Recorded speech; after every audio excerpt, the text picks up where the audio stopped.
चलिए, good morning everybody. क्या आप सभी को मेरी आवाज और वीडियो क्लियर है? आप मुझे इंटीमेट करें कि आप सभी को मेरी आवाज और वीडियो क्लियर है। अगर आपको मेरी आवाज और वीडियो क्लियर हो तो हम अपने लेक्चर को स्टार्ट कर सकते हैं।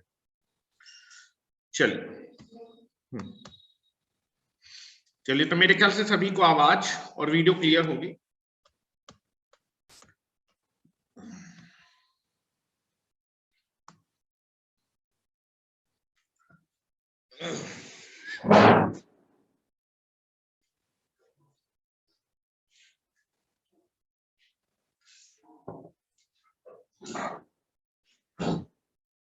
चलिए, तो कल हम लोगों ने जो है पढ़ा था कि कॉपर का कंडक्टर और एल्यूमिनियम के कंडक्टर में क्या क्या एप्लीकेशन होते हैं, ठीक है, उनमें क्या क्या डिफरेंस होते हैं। अगर सेम लेंथ और सेम रेजिस्टेंस का आप एल्यूमिनियम का कंडक्टर बनाएं और आप कॉपर का कंडक्टर बनाएं तो आप देखेंगे जो कॉपर का कंडक्टर होगा उसका क्रॉस सेक्शनल एरिया क्या होगा, कम होगा। क्रॉस सेक्शनल एरिया कम होने से उसकी रेडियस क्या होगी, कम होगी। रेडियस कम होने से जो आपके कंडक्टर के सरफेस में इलेक्ट्रिक फील्ड की इंटेंसिटी है वो ज्यादा होगी।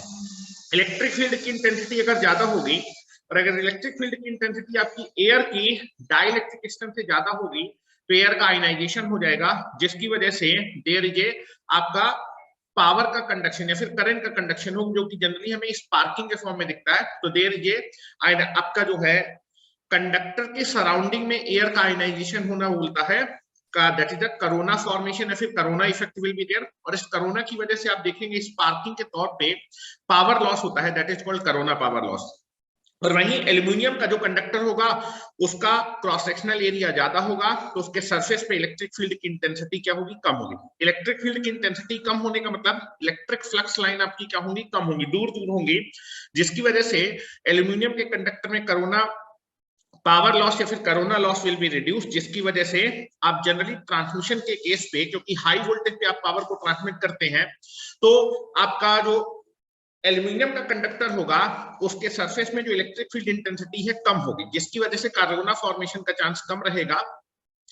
तो जनरली ट्रांसमिशन के केस पे या फिर लॉन्गर डिस्टेंस के केस पे आप जनरली एल्यूमिनियम का कंडक्टर क्या करते हैं, यूज करते हैं, क्योंकि एल्यूमिनियम में करंट डेंसिटी कम होती है तो high voltage for low current, और कॉपर के कंडक्टर में करंट डेंसिटी ज्यादा होती है तो for low voltage and high current will be हम लोग प्रेफर करते हैं कॉपर के कंडक्टर को, ठीक है। अब यहाँ पर हम लोग कुछ और बातें डिस्कशन करते हैं, ठीक है। पहला चीज है कि आप देखेंगे मार्केट में जो कंडक्टर मिलते हैं उनका जो शेप होता है वो सर्कुलर होता है। स्क्वायर शेप का कंडक्टर क्यों नहीं मिलता, ट्रायंगुलर शेप का कंडक्टर क्यों नहीं मिलता, ये चीज हम लोग पहले थोड़ा सा डिस्कस कर लेते हैं। तो फर्स्ट यू कैन, क्योंकि जब भी आप जो है मान लीजिए कभी आप इंटरव्यू में जाते हैं, ठीक है, जैसे पावर ग्रिड हो गया या फिर आपका एनएचपीसी हो गया, किसी भी आप जो है पीएसयू पब्लिक सेक्टर में जब आप जो है क्वालिफाइड करेंगे और there will be interview they are conducted, तो वहां पर इस तरह के क्वेश्चन पूछे जाते हैं कि आपका जो है जो कंडक्टर होते हैं वो सर्कुलर शेप के ही क्यों मिलते हैं, स्क्वायर शेप या फिर ट्रायंगुलर शेप के कंडक्टर्स क्यों अवेलेबल नहीं है, क्या उनके डिसएडवांटेज है, ठीक है। तो कोरोना पावर लॉस से ही रिलेटेड है। तो आप क्वेश्चन लिख लीजिए फिर हम इसको डिस्कस करते हैं, ठीक है। क्वेश्चन लिखिए। Now you can take the question, why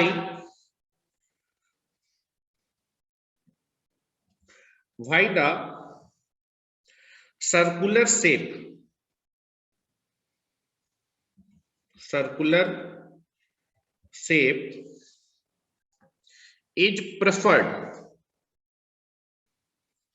is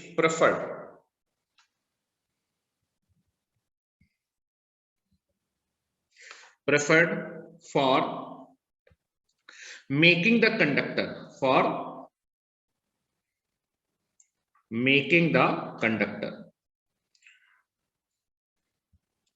conductor को बनाने के लिए सर्कुलर शेप ही क्यों यूज किया जाता है,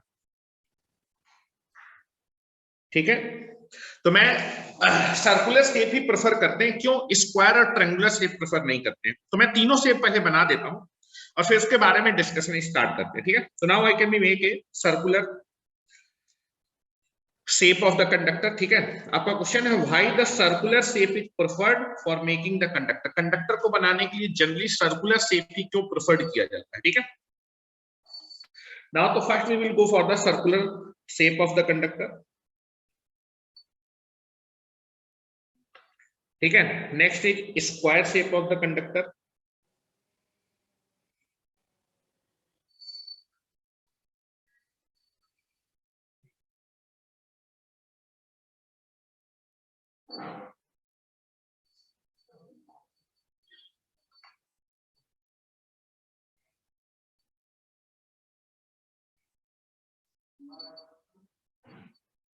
and that is a triangular shape,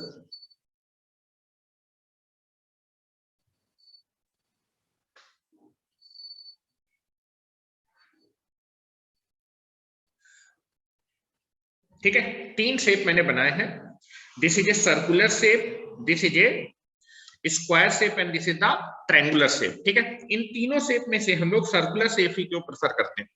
generally आप देखेंगे जितने भी फाइन एज होते हैं, फाइन एज या फिर शार्प पॉइंट जो होते हैं, ठीक है, जितने भी आपके शार्प पॉइंट या फिर जो फाइन एज होंगे, तो आप देखेंगे कि आपका जो सर्किल होता है, सर्किल में कोई भी आपका शार्प एज नहीं होता, लेकिन स्क्वायर शेप के कंडक्टर में आप देखेंगे कॉर्नर पे ये कैसे शेप है, कैसा शेप है, शार्प शेप है, ठीक है, या फिर कॉर्नर बोलिए फिर शार्प एज, एज। ट्रायंगल में आप देखेंगे ट्रायंगल के जो कॉर्नर होते हैं ये शार्प एज है, ठीक है। तो आप देखेंगे कि जब भी आप पोटेंशियल अप्लाई करेंगे, जब भी आप जो है, अगर मैं सर्कुलर शेप का कंडक्टर लूंगा, स्क्वायर शेप का कंडक्टर लूंगा, ट्रायंगुलर शेप का कंडक्टर लूंगा, जब मैं इनमें वोल्टेज अप्लाई करूंगा तो वोल्टेज की वजह से इलेक्ट्रिक फील्ड डेवलप होगी कंडक्टर के सरफेस में, और जो इलेक्ट्रिक फील्ड होती है वो हमेशा सरफेस के परपेंडिकुलर ऐसे नॉर्मल होती है। तो जनरली देखा जाता है, मैथमेटिकल की चीज है कि जो शार्प या फिर एज होते हैं, एज पे एक से ज्यादा नॉर्मल खींचे जा सकते हैं, कितने, इनफाइनाइट। आप देखेंगे ये आपका जो है ये कौन सी लाइन है बेटा, वर्टिकल लाइन। वर्टिकल लाइन पे अगर मैं बात करूंगा तो एक पॉइंट पे केवल एक ही नॉर्मल खींचा जाएगा, एक पॉइंट पे अगर एक ही नॉर्मल खींचा जाएगा तो एक ही इलेक्ट्रिकल लाइन होगी। लेकिन जो शार्प एज होते हैं, शार्प एज में आप जो है या फिर जो एज होते हैं, एज पे आप इनफाइनाइट नंबर ऑफ नॉर्मल्स खींच सकते हैं, और अगर इनफाइनाइट नंबर ऑफ नॉर्मल खींच सकते हैं तो एज पे इलेक्ट्रिक फील्ड लाइंस आपकी क्या होंगी, एक से ज्यादा होंगी। एक से ज्यादा इलेक्ट्रिक फील्ड लाइन है तो यहाँ पर इलेक्ट्रिक फील्ड इंटेंसिटी ज्यादा होगी। तो जितने भी शार्प एज होते हैं, शार्प एज पे या फिर जो एज होते हैं, एज या फिर जो है जो भी घुमावदार आपका जो है, जहां पर जो है sharp turning will be there. तो शार्प टर्निंग या फिर शार्प एज या फिर आपके फाइन एज जो होते हैं, वहां पर आप एक से ज्यादा नॉर्मल खींच सकते हैं, इनफाइनाइट नॉर्मल। मैंने एक से ज्यादा का मतलब है इनफाइनाइट नॉर्मल। अगर इनफाइनाइट नॉर्मल खींच सकते हैं तो एज पे जो इलेक्ट्रिक फील्ड इंटेंसिटी होगी, फिर इलेक्ट्रिक फील्ड लाइन क्या होगी, काफी ज्यादा होंगी एज पे। इलेक्ट्रिक फील्ड लाइन होने का मतलब कि जो एज होंगे वहां पर आपका जो है इलेक्ट्रिक फील्ड इंटेंसिटी ज्यादा होगी। एज पे अगर इलेक्ट्रिक फील्ड इंटेंसिटी ज्यादा होगी मतलब इलेक्ट्रिक फील्ड ज्यादा है, और ये इलेक्ट्रिक फील्ड अगर ज्यादा होगी तो ये एयर को क्या कर देगी, आयनाइज कर देगी, ठीक है। आपकी जो इलेक्ट्रिक फील्ड इंटेंसिटी है, जो एज होते हैं वहां पर इलेक्ट्रिक फील्ड इंटेंसिटी मैक्सिमम होती है एज कंपेयर टू सरफेस, ठीक है। इन सरफेस से इलेक्ट्रिक फील्ड इंटेंसिटी ज्यादा होगी, जिसकी वजह से आपके जो है एज पे जो एयर है वो आयनाइज होगी। एज पे एयर आयनाइज होने की वजह से आप देखेंगे कोरोना फॉर्मेशन हो जाएगा, जिसकी वजह से एज पे आपको क्या मिलेगा, कोरोना पावर लॉस या फिर स्पार्किंग देखने को मिलेगी। इसलिए जनरली जो है आपका दैट इज स्क्वायर शेप का जो कंडक्टर होगा उसमें भी आप देखेंगे एज होंगे, ट्रायंगुलर शेप में भी एज होंगे, लेकिन सर्कुलर जो सर्किल होगा, सर्किल में कहीं भी आपको एज देखने को नहीं मिलेगा, एज देखने को नहीं मिलेगा। तो यहाँ पर जो इलेक्ट्रिक फील्ड का डिस्ट्रीब्यूशन होगा सरफेस में, कंडक्टर के सरफेस में इलेक्ट्रिक फील्ड का डिस्ट्रीब्यूशन यूनिफॉर्म होगा, लेकिन आपके स्क्वायर शेप और ट्रायंगुलर शेप में सरफेस पे वर्टिकल सरफेस या फिर हॉरिजॉन्टल सरफेस में एक ही आपके क्या होंगे, इलेक्ट्रिक फील्ड लाइन होंगी, लेकिन एज पे आपके पास इनफाइनाइट इलेक्ट्रिक फील्ड लाइन होगी, फिर एक से ज्यादा इलेक्ट्रिक फील्ड लाइन होगी। तो इस तरह से आप देखेंगे कि जो स्क्वायर शेप का कंडक्टर होता है या फिर ट्रायंगुलर शेप का कंडक्टर होता है, उसके एज पे इलेक्ट्रिक फ्लक्स लाइन जो है कैसी है बेटा, क्राउडेड है, यहाँ पर ज्यादा है और यहाँ पर आपका कम है, ठीक है। तो अगर मैं देखूं कि स्क्वायर शेप या फिर ट्रायंगुलर शेप का जो है जो कंडक्टर होगा उसमें जो इलेक्ट्रिक फील्ड इंटेंसिटी का डिस्ट्रीब्यूशन होगा, इलेक्ट्रिक फील्ड का जो डिस्ट्रीब्यूशन होगा वो नॉन यूनिफॉर्म होगा। नॉन यूनिफॉर्म होने की वजह से एज पे आपकी जो एयर होगी वो आयनाइज हो जाएगी। एयर आयनाइज हो जाएगी तो एज पे आपका जो है कोरोना फॉर्मेशन होगा, और कोरोना फॉर्मेशन की वजह से यहाँ पर पावर लॉस होने वाला है। ठीक है, तो यहाँ पर मैं बना रहा हूं, तो सर्कुलर शेप के नीचे मैं लिख रहा हूं this is the circular shape, this is the circular shape. Circular shape में क्या है, सर्कुलर शेप में जो इलेक्ट्रिक फील्ड इंटेंसिटी है आपके कंडक्टर के सरफेस में वो कैसी होगी, यूनिफॉर्म, एक समान होगी। ठीक है, लेकिन आपके जो स्क्वायर और ट्रायंगुलर शेप होंगे उनके एज पे या फिर कॉर्नर पे इलेक्ट्रिक फील्ड इंटेंसिटी कैसी होगी, ज्यादा होगी, क्योंकि एज पे एक से ज्यादा नॉर्मल्स खींचे जा सकते हैं, और जो नॉर्मल होता है वही इलेक्ट्रिक फील्ड की डायरेक्शन है। अगर एक से ज्यादा नॉर्मल है तो यहाँ पर जो इलेक्ट्रिक फील्ड है वो कैसी होगी, काफी ज्यादा होगी। इलेक्ट्रिक फील्ड ज्यादा होगी तो एयर यहाँ की क्या हो जाएगी, कॉर्नर पे एयर आयनाइज हो जाएगी, कोरोना फॉर्मेशन। यहाँ भी कॉर्नर पे एयर आयनाइज्ड हो जाएगी क्योंकि इलेक्ट्रिक फील्ड इंटेंसिटी ज्यादा है, और इलेक्ट्रिक फील्ड इंटेंसिटी अगर एयर की डाइलेक्ट्रिकेशन से ज्यादा है तो यहाँ पर एयर के आयनाइजेशन, कॉर्नर पे एयर के आयनाइजेशन होने, इलेक्ट्रिक फील्ड इंटेंसिटी ज्यादा है तो एयर के आयनाइजेशन होने का चांस ज्यादा है, तो कोरोना फॉर्मेशन होने का चांस इसमें ज्यादा है, जिसकी वजह से हम लोग आपके ट्रायंगुलर और आपका जो है स्क्वायर शेप का कंडक्टर यूज नहीं करते। तो मैं लिख देता हूं, उसके बाद मैं फिगर में बना भी देता हूं। ठीक है, नाउ पहले मुझे लिख देने दीजिएगा, देख लीजिए, फिर उसके बाद आप सारी चीजें लिख लीजिएगा, या फिर लिखना हो तो लिख लीजिए, फिगर के लिए जगह छोड़िएगा। यहां पर भी मैं इलेक्ट्रिक फील्ड बनाऊंगा। ठीक है, तो मैं लिख रहा हूं इन द,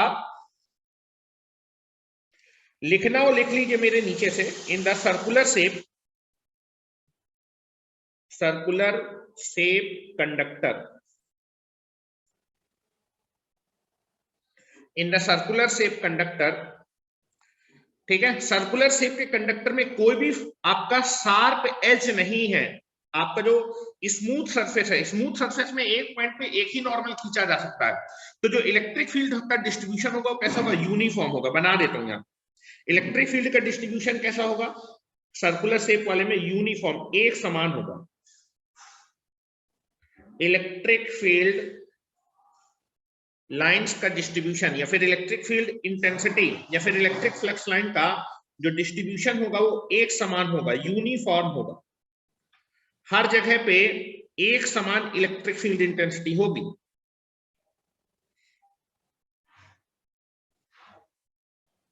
ठीक है, this is the E.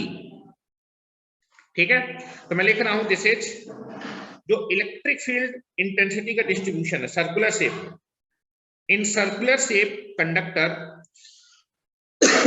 the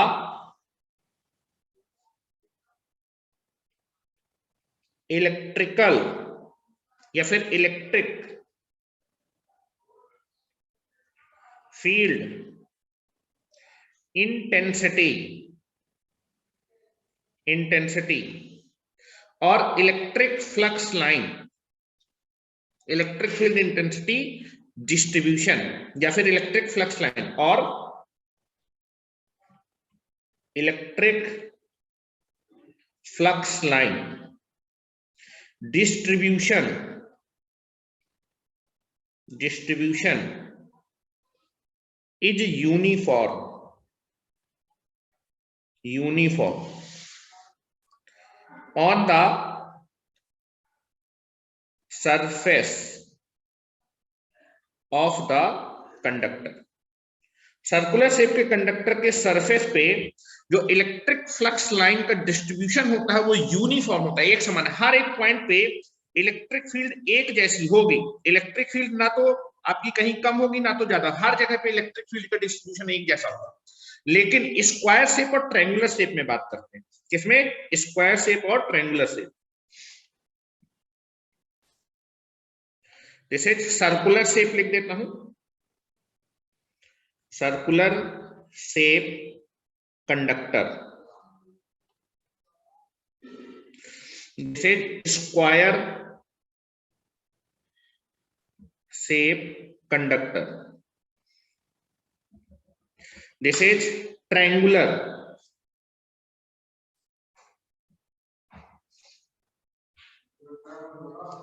shape conductor.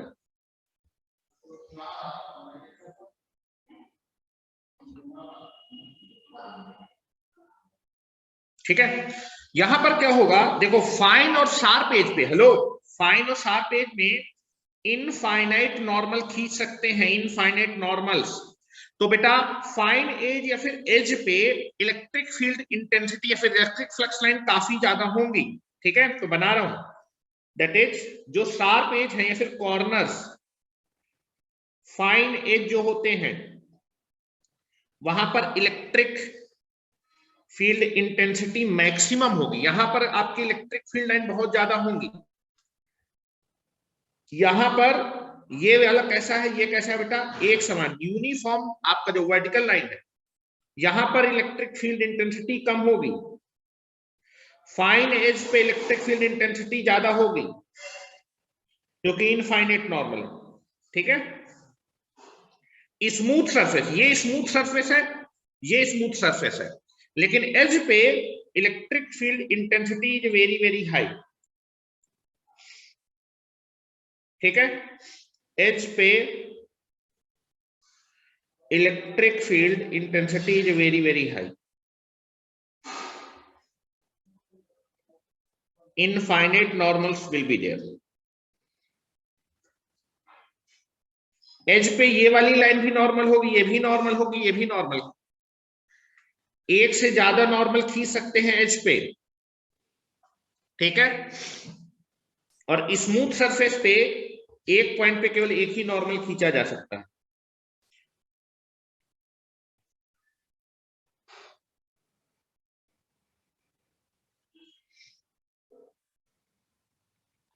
ठीक है। इस तरह से इलेक्ट्रिक फील्ड इंटेंसिटी होगी। यहां पर जो शार्प एज होंगे, एज या फिर कॉर्नर, एज और corner, E is maximum, electric field intensity कैसी होगी, मैक्सिमम होगी, किसके कंपैरिजन में, दैट इज इस स्मूथ सरफेस के कंपैरिजन में एज पे इलेक्ट्रिक फील्ड इंटेंसिटी ज्यादा होगी। वहीं पर ट्रायंगुलर में भी आप देख लीजिए, एज पे infinite normals will be there, तो एज पे या फिर कॉर्नर पे electric field intensity is high,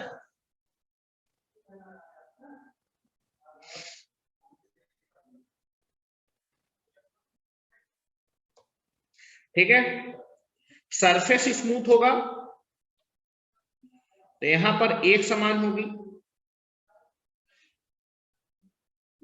तो ये बताइए स्क्वायर शेप में अगर मैं ओवरऑल देखूं इलेक्ट्रिक फील्ड का डिस्ट्रीब्यूशन क्या एक समान है क्या, एक समान डिस्ट्रीब्यूशन नहीं है, कहीं पर कम है इलेक्ट्रिक फील्ड का डिस्ट्रीब्यूशन और कहीं पर ज्यादा है। एज पे ज्यादा होगा, सरफेस दैट इज आपके सरफेस पे कम होगा, एज पे ज्यादा होगा। जितने भी शार्प पॉइंट होते हैं, शार्प पॉइंट घुमावदार मोड़ होंगे, एज जिनको एज बोलते हैं, एज पे या फिर कॉर्नर पे इलेक्ट्रिक फील्ड इंटेंसिटी ज्यादा है और आपके दैट इज स्मूथ सरफेस पे इलेक्ट्रिक फील्ड इंटेंसिटी कम है। तो नॉन यूनिफॉर्म डिस्ट्रीब्यूशन होता है।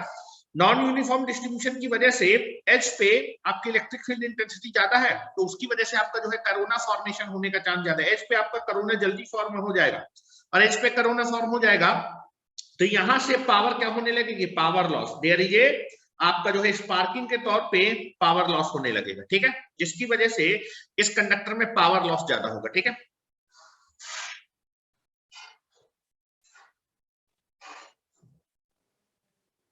ऐसा किस कारण होता है भैया, जो है किसी भी जो है एज पे आप इनफाइनाइट नंबर ऑफ नॉर्मल खींच सकते हैं इलेक्ट्रिक फील्ड। जब आप वोल्टेज अप्लाई करेंगे, मान लो यहां पर मैंने V वोल्ट अप्लाई किया, यहां पर कोई भी आपका शार्प पॉइंट नहीं है, तो इलेक्ट्रिक एक पॉइंट पे एक ही नॉर्मल खींचा जा सकता है।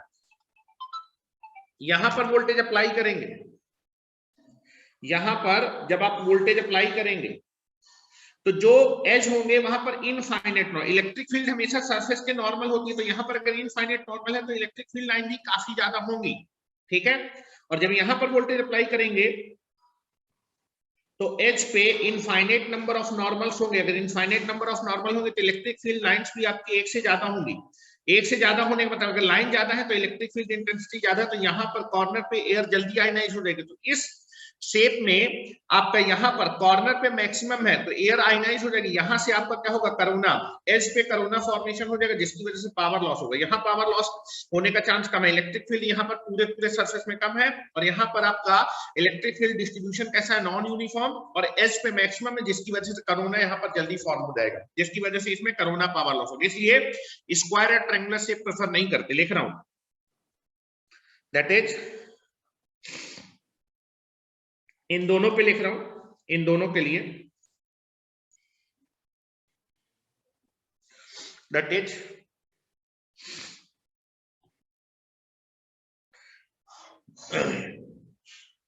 Electric field intensity is maximum at the edge of the conductor. आपके स्क्वायर या ट्रायंगुलर शेप में क्या होगा, जो एज होंगे वहां पर इलेक्ट्रिक फील्ड इंटेंसिटी मैक्सिमम होगी।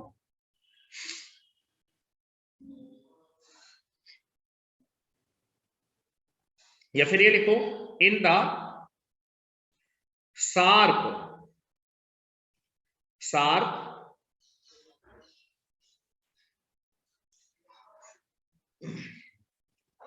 या फिर ये लिखो, in the square shape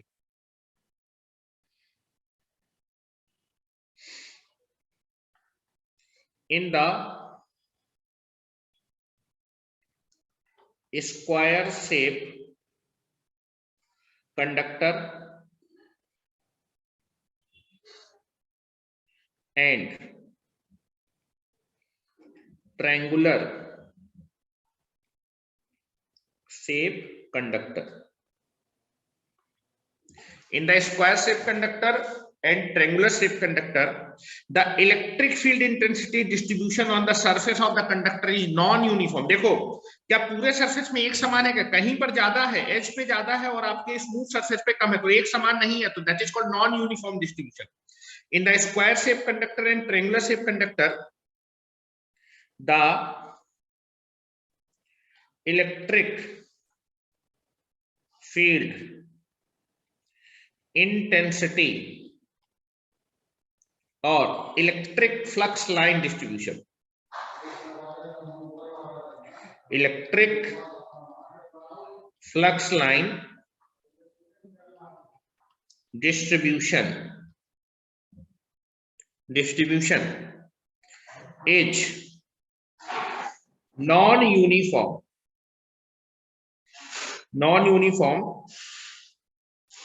on the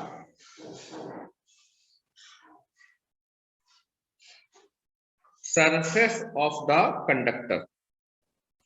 non uniform distribution कहां पर मैक्सिमम होगा, एज पे, and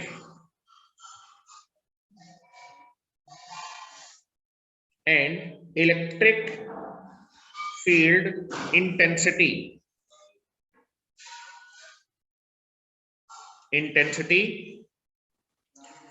is maximum at the edge or corner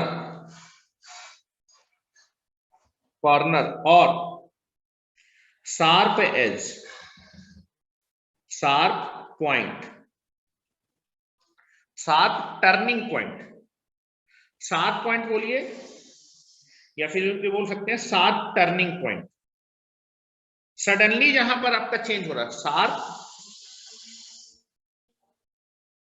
turning point, sharp turning point of the conductor. आपका जहां भी बेटा एज होगा वहां पर कंडक्टर के सरफेस पे इलेक्ट्रिक फील्ड इंटेंसिटी मैक्सिमम होगी, जिसकी वजह से कॉर्नर पे, कंडक्टर के कॉर्नर पे चांस ज्यादा होगा आयनाइजेशन का, किसका, एयर के. therefore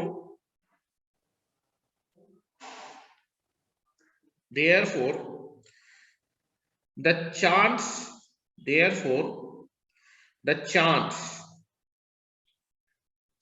of ionization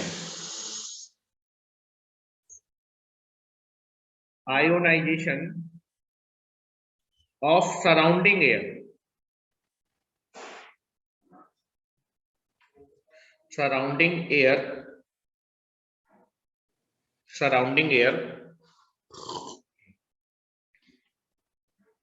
of the conductor is more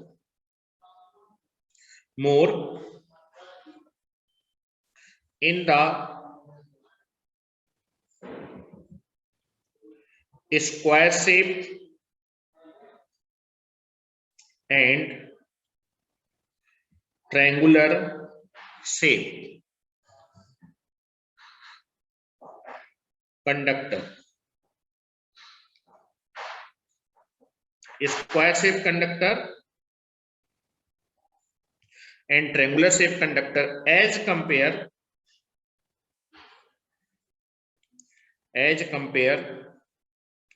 to the circular shape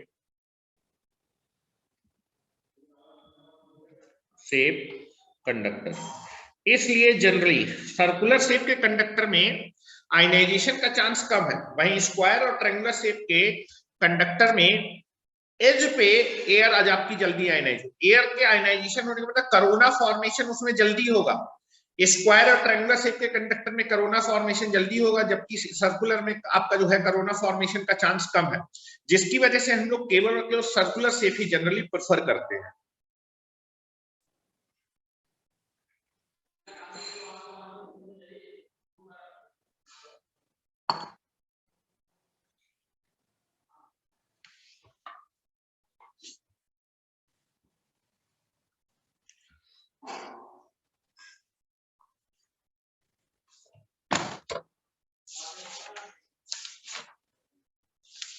छोटा कर दें.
हो गया.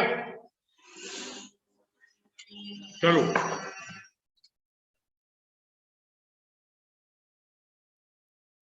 तो नोट करके लिखेंगे इसके नीचे.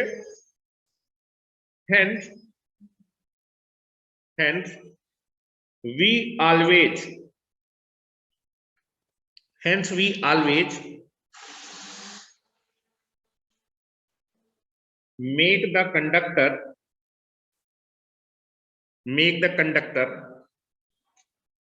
in the circular shape.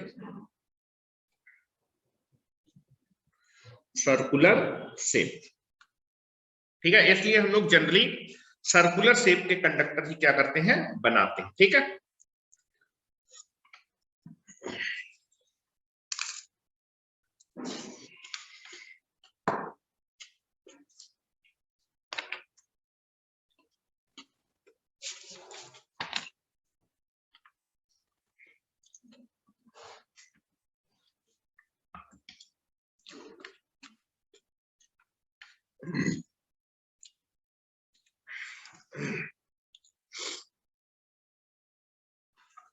अब हम लोग नेक्स्ट बात करने वाले हैं कि मैंने आपको जनरल क्लासिफिकेशन पढ़ाया था, और जनरल क्लासिफिकेशन में आप देखेंगे आपके पास एक सॉलिड कंडक्टर होता है, एक हालो कंडक्टर होता है, और आपका एक होता है स्ट्रैंडेड कंडक्टर.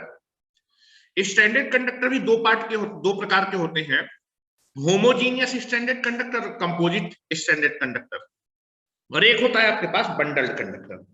ठीक है, तो इनका एप्लीकेशन देख लेते हैं कि कहां कहां जनरली हम लोग आपका सॉलिड कंडक्टर यूज करते हैं, कहां कहां हालो कंडक्टर यूज करते हैं, और कहां पर आप जो है कंपोजिट या फिर आपका स्ट्रैंडेड कंडक्टर यूज करते हैं, और कहां पर बंडल कंडक्टर यूज करते हैं। तो इस चीज को मैं थोड़ा सा एक फिगर की हेल्प से आपको समझाने की कोशिश करता हूं। जनरली आप देखेंगे जो सॉलिड कंडक्टर होते हैं, सॉलिड कंडक्टर प्रेफर किए जाते हैं आपके टर्मिनल्स को बनाने के लिए। एक तो मैंने बताया था कि सॉलिड कंडक्टर जो होता है वो जनरली कॉपर का बना होता है। सॉलिड कंडक्टर जनरली किसका बना होगा? कॉपर का बना होगा। और ये सॉलिड कंडक्टर जो होगा वो जनरली आप देखेंगे जो सर्किट ब्रेकर होते हैं, सर्किट ब्रेकर के जो पोल्स होते हैं, फिर जो टर्मिनल्स होते हैं, ठीक है, सर्किट ब्रेकर के जो पोल्स होते हैं फिर जो टर्मिनल होते हैं वो आपके सॉलिड कंडक्टर के बने होते हैं। और जनरली सॉलिड कंडक्टर किस मटेरियल का बना होता है? वो आपका बना होता है that is nothing but the copper का। दूसरा, उसके बाद आप देखेंगे सीटी करंट ट्रांसफार्मर जो होता है, आप देखेंगे जनरली प्रोटेक्शन में देखेंगे कि फॉल्ट को एनालाइज करने के लिए हम लोग सीटी और पीटी लगाते हैं, करंट ट्रांसफार्मर और पोटेंशियल ट्रांसफार्मर। करंट ट्रांसफार्मर और पोटेंशियल ट्रांसफार्मर में आप देखेंगे बाहर की तरफ टर्मिनल निकले होते हैं, ये टर्मिनल भी जनरली किसके बने होते हैं? आपके किसके? सॉलिड कंडक्टर के बने होते हैं, ठीक है। तो सॉलिड कंडक्टर जनरली प्रेफर किए जाते हैं किस चीज को बनाने के लिए? टर्मिनल्स को बनाने के लिए। अब टर्मिनल किस किस के टर्मिनल? सीटी हो गया, पीटी हो गया, सर्किट ब्रेकर हो गया, इन सब के टर्मिनल्स को बनाने के लिए हम लोग क्या यूज करते हैं? आपका सॉलिड कंडक्टर यूज करते हैं। हालो कंडक्टर कहां यूज किया जाता है? आप देखेंगे जो हालो कंडक्टर होते हैं वो आपका यूज किए जाते हैं बस डक्ट को बनाने के लिए, ठीक है। हालो कंडक्टर, हालो कंडक्टर जो होता है वो बस डक्ट को बनाने के लिए यूज किया जाता है। बस डक्ट क्या होती है? जनरेटर के जो आउटपुट टर्मिनल होते हैं, जनरेटर से जो आउटपुट टर्मिनल निकलते हैं उनको हम बस डक्ट बोलते हैं, ठीक है। अब बस डक्ट हालो कंडक्टर के इसलिए बनाए जाते हैं क्योंकि अगर आपका जो है कंडक्टर की रेडियस ज्यादा होगी, अगर कंडक्टर की रेडियस, हालो कंडक्टर की रेडियस ज्यादा होती है किससे?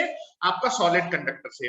अगर सेम करंट कैरी कराना है, सॉलिड कंडक्टर से सेम करंट फ्लो कराना है, उतना ही कंडक्टर हालो कंडक्टर से आपको कैरी क्या करना है बेटा? पास कराना है। हालो कंडक्टर भी कॉपर का बना होता है, सॉलिड कंडक्टर भी कॉपर का बना होता है।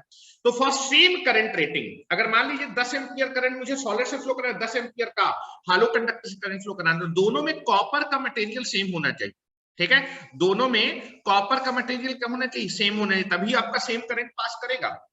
तो आप देखेंगे सॉलिड कंडक्टर में तो पूरा का पूरा जो है आपका जो आपका मटेरियल होगा वो आपका पूरा पूरा सॉलिड होगा, लेकिन आपके हालो कंडक्टर में क्या होगा? हालो कंडक्टर में बीच में एयर होगी, ठीक है, और फिर सराउंडिंग में आपके पास क्या होने वाला है? कॉपर होने वाला है, ठीक है। तो उसकी रेडियस क्या होगी? ज्यादा होगी। सेम करंट कैरिंग कैपेसिटी के लिए, सेम करंट अगर दोनों कंडक्टर को कैरी करना है तो हालो कंडक्टर की रेडियस ज्यादा होगी। अगर हालो कंडक्टर की बेटा रेडियस ज्यादा होगी तो वो इंडक्टेंस कम ऑफर करेगा।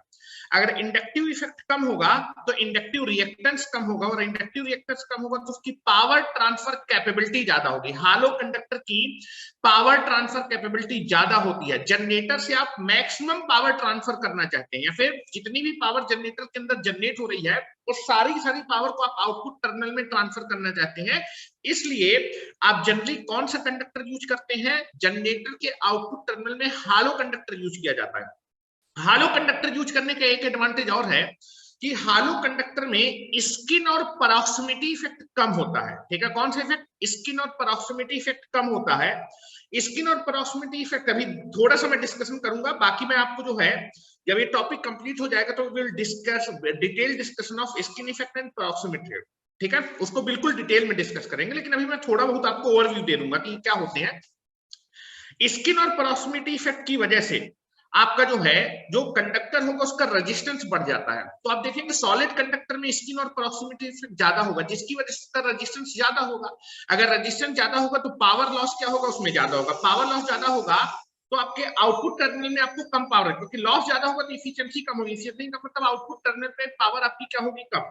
वहीं हालो कंडक्टर में एक तो उसकी पावर ट्रांसफर कैपेबिलिटी सॉलिड से ज्यादा होगी, दूसरा आपका जो है स्किन और प्रॉक्सिमिटी कम होने की वजह से वो कम रेजिस्टेंस ऑफर करेगा। कम रेजिस्टेंस ऑफर करने की वजह से उसमें पावर लॉस कम होगा, और पावर लॉस कम होगा तो उसकी इफिशियंसी ज्यादा होगी। इफिशियंसी ज्यादा होगी तो जनरेटर के आउटपुट टर्मिनल में आपकी ज्यादा पावर आपको क्या होगी, मिलने वाली है। इसीलिए बोलते हैं that is the skin and proximity की वजह से उसमें पावर लॉस कम होगा, जिसकी वजह से आपके जनरेटर के आउटपुट टर्मिनल में ज्यादा पावर ट्रांसफर हो पाएगी। ठीक है, तो उसकी पावर ट्रांसफर कैपेबिलिटी क्या होती है, ज्यादा होती है। ठीक है, तो जनरली जनरेटर के आउटपुट टर्मिनल को हम क्या करते हैं, बस डक्ट से बनाते हैं। ठीक है, या फिर बस डक्ट, उसको बस डक्ट बोलते हैं, और बस डक्ट आपके हालो कंडक्टर से बनती है।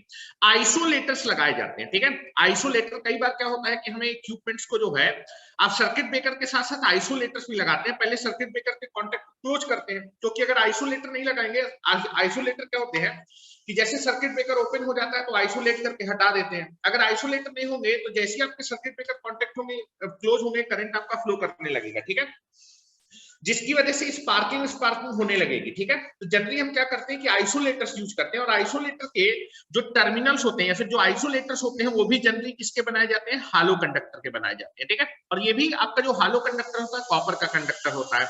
उसके बाद आपके पास जो स्टैंडर्ड कंडक्टर होते हैं, स्टैंडर्ड में होमोजीनियस या फिर आपका कंपोजिट और बंडल कंडक्टर, ये कंडक्टर जनरली आपके एल्यूमिनियम के बने होते हैं, और इन कंडक्टर को जनरली हम लोग कहां पर यूज करते हैं, ट्रांसमिशन और डिस्ट्रीब्यूशन में। आपके composite that is the standard conductor, standard में दोनों, चाहे होमोजीनियस हो चाहे आपका कंपोजिट हो, और बंडल कंडक्टर ये आपको ट्रांसमिशन और डिस्ट्रीब्यूशन में देखने को मिलेंगे। और जाके जो अब मैंने आपको हालो और आपका जो है that is the solid conductor बताया, तो जो भी आपके इक्विपमेंट होते हैं, इक्विपमेंट के जो टर्मिनल्स होते हैं वो सॉलिड कंडक्टर से बनाए जाते हैं, और जनरली आइसोलेटर और जो बस डक्ट होती है उसको जनरली हम लोग हालो कंडक्टर से बनाते हैं। ठीक है, बिल्कुल ट्रांसमिशन लाइन में होता है, अभी देखेंगे, मैं ओवरव्यू दूंगा आपको, जिससे कि क्योंकि अभी कंडक्टर मुझे पढ़ाना है तो हर जगह स्किन एंड प्रॉक्सिमिटी इफेक्ट आ जाएगा। We will take some overview for that. ठीक है, तो मैं एक फिगर बना देता हूं, फिगर में बनाने के बाद मैं आपको चीजें लिखवा देता हूं। ठीक है, तो now you can make the one figure that is used of the conductors. कहां कहां कौन कौन सा कंडक्टर यूज करते हैं। ठीक है, तो नाउ लिख लीजिए जरा, सॉलिड कंडक्टर, यहां पर हेडिंग डालिए, that is application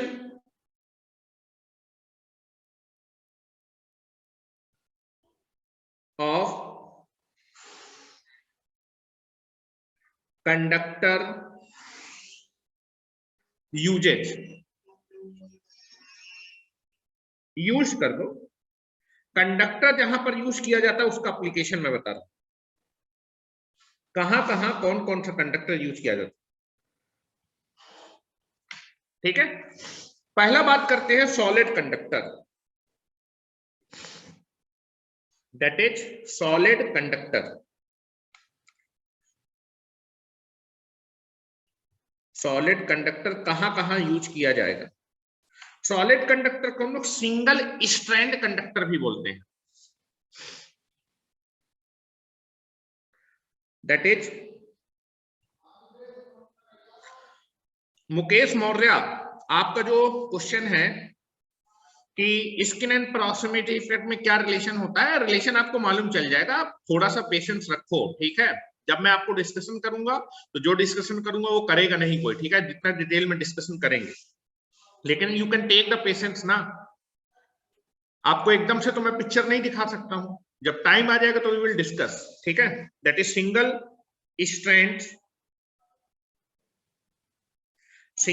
strand conductor.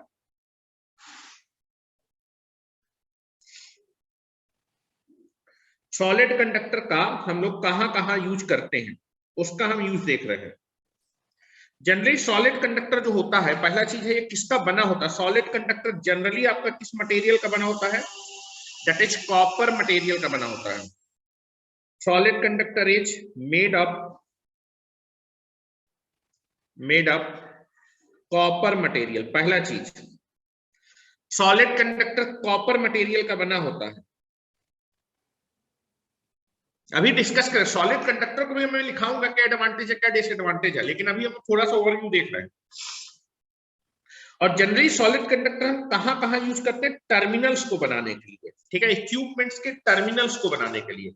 अब इक्विपमेंट के कौन कौन से टर्मिनल को, तो जनरली आप देखेंगे जो सर्किट ब्रेकर होता है, सर्किट ब्रेकर के पोल्स होते हैं, एक मूविंग पोल होता है, एक फिक्स पोल होता है, उसके कॉन्टेक्ट्स जो होते हैं, ठीक है, वो जनरली सॉलिड कंडक्टर या फिर कॉपर के बनाए जाते हैं, ठीक है। तो दैट इज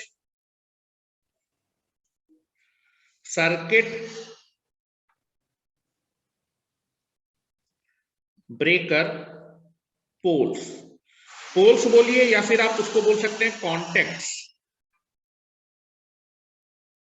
और उसको बोल सकते हैं टर्मिनल। ज्यादातर पोल्स या फिर कॉन्टेक्ट वर्ड्स यूज आता है, एक मूविंग कॉन्टेक्ट होता है, एक आपका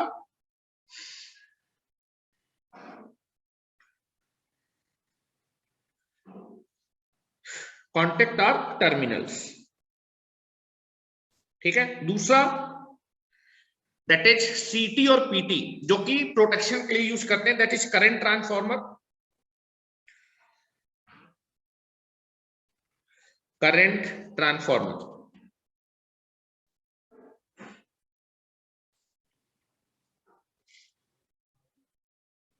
करंट ट्रांसफॉर्मर टर्मिनल्स, इसको शॉर्ट में बोलते हैं सीटी टर्मिनल्स।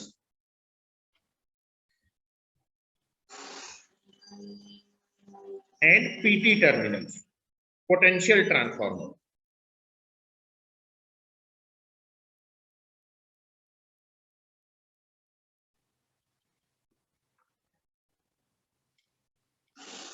और पीटी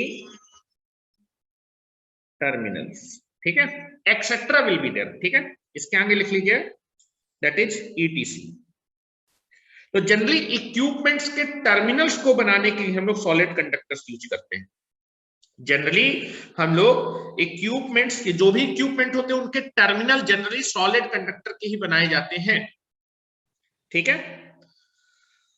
चलो फिगर बना देता हूं, फिगर बनाने के बाद वी विल डिस्कस आगे की चीजें।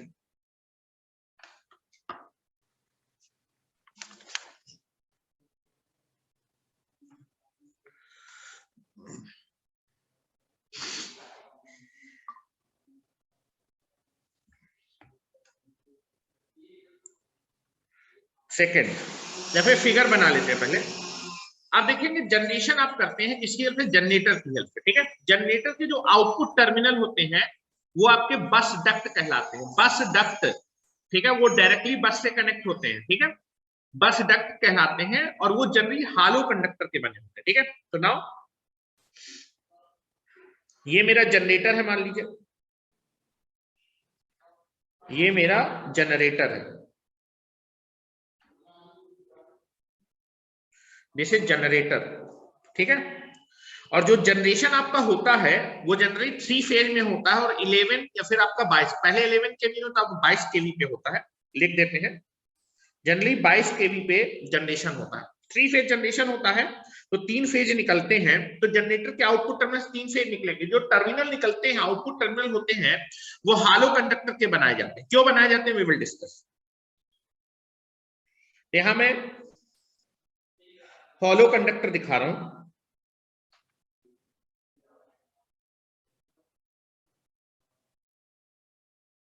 This is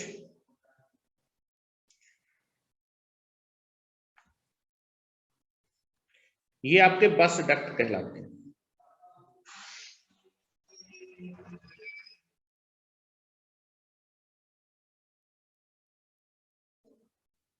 These are called, generator के output terminals are called the bus duct, bus duct, ठीक है। और जनरली जो बस डक्ट होती है वो किसकी बनी होती है बेटा? Hollow conductor, made up of hollow conductor, ठीक है। ये किसकी बनी होती है? बस डक्ट जो होती है, जनरेटर के आउटपुट टर्मिनल को बस डक्ट बोलते हैं, जो कि किस कंडक्टर बनी होती है? हालो कंडक्टर, हालो कंडक्टर से बनाने का क्या फायदा होता है, वी विल डिस्कस, ठीक है।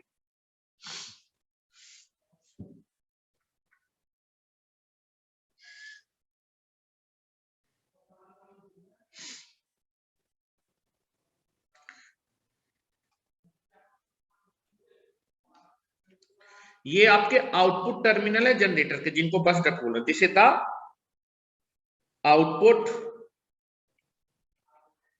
टर्मिनल्स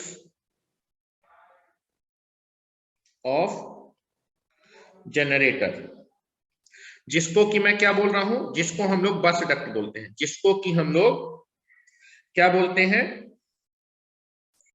इन्हीं को हम बोलते हैं बस डक्ट, और जो कि हालो कंडक्टर के बनते हैं।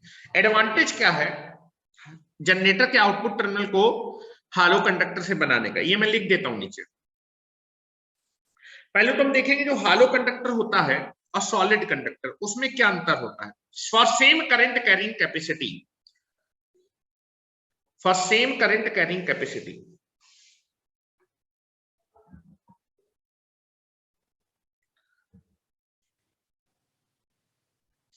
बना लिया इतना।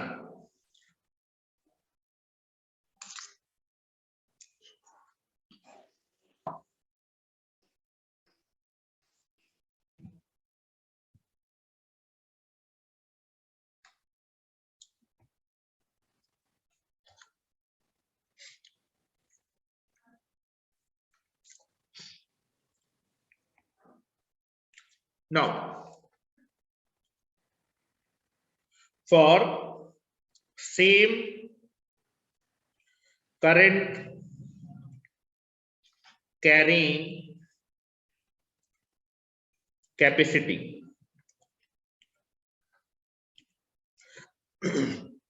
जो हालो कंडक्टर होता है और सॉलिड कंडक्टर दोनों कॉपर के बने होते हैं। अगर दोनों से सेम करंट फ्लो कराना है तो कॉपर का मटेरियल सेम होना चाहिए, ठीक है। अब जरा ध्यान से देखिए, सॉलिड कंडक्टर में तो कहीं एयर पेयर होती नहीं है। ये मेरा सॉलिड कंडक्टर है, ये मेरा सॉलिड कंडक्टर है। मान लो मुझे जितना भी करंट फ्लो कराना है उसके लिए इतना बेटा मुझे क्या चाहिए, कॉपर चाहिए। This is a solid conductor.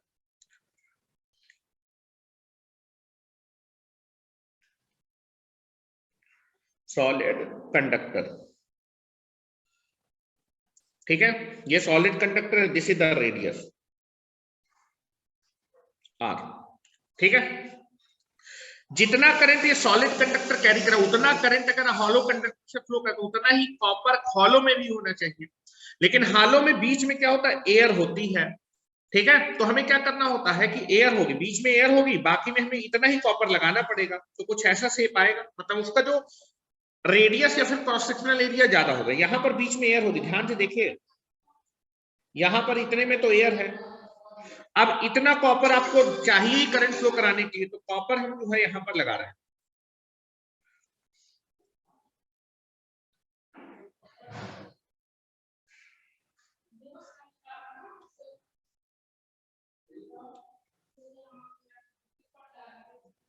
ये मेरे बीच में एयर हो जाएगी, बीच में मेरी क्या है, एयर है।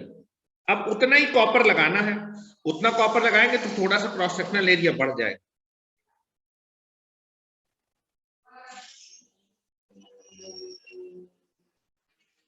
This is the like this, यहां पर कॉपर है, इस जगह पे कॉपर है, यहां पर। तो for same current carrying capacity आपको दिखना चाहिए कॉपर केवल इतनी जगह पे है, और जितना कॉपर यहां पर है उतना ही कॉपर यहां पर लगाया गया, ठीक है। और बीच में एयर है तो इसकी रेडियस ज्यादा होगी, ठीक है। Now this is the copper,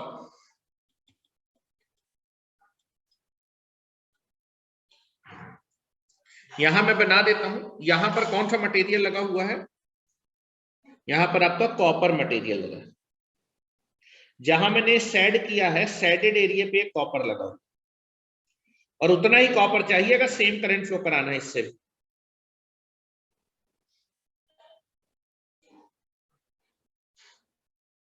ठीक है। दिस इज कॉपर, ये मेरा हालो कंडक्टर है, हालो कंडक्टर।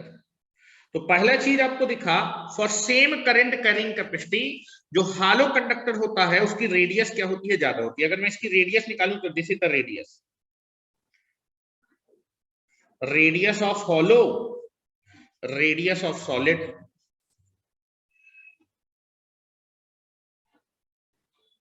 यहां से आपको दिख रहा होगा, for same current carrying capacity, for same current carrying capacity solid conductor की रेडियस कम होगी और हॉलो की ज्यादा होगी। Radius of solid is less than radius of hollow.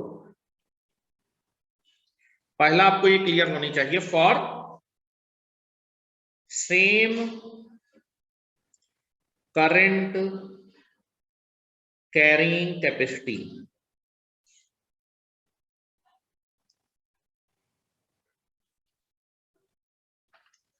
Inductance का फार्मूला मैं लिख रहा हूं। ओवरहेड ट्रांसमिशन लाइन के बारे में बात करें, ओवरहेड ट्रांसमिशन लाइन के बारे में। ओवरहेड में सराउंडिंग में कौन सा मीडियम होता है, एयर होती है। एयर के लिए आपका रिलेटिव परमिटिविटी की वैल्यू कितनी होगी, दैट इज इक्वल टू 1। तो मैं इंडक्टेंस का फार्मूला लिख रहा हूं, हेलो, इंडक्टेंस का फार्मूला होगा inductance per unit length, mu naught mu r, यहां म्यू आर होगा। एयर के लिए म्यू आर की वैल्यू हो जाएगी 1, तो मैं यहां पर डायरेक्ट 1 लिख दे रहा हूं। Mu naught mu r divided by 2 pi l n d by r dash होता था। आर डैश इफेक्टिव रेडियस होती थी, जिसकी वैल्यू हम रेडियस के फॉर्म पे लिखेंगे, ठीक है। Mu naught divided by 2 pi l n d by r dash होता है, ठीक है। आर डैश की वैल्यू जो होती है दैट इज 0.7788 आर, ठीक है।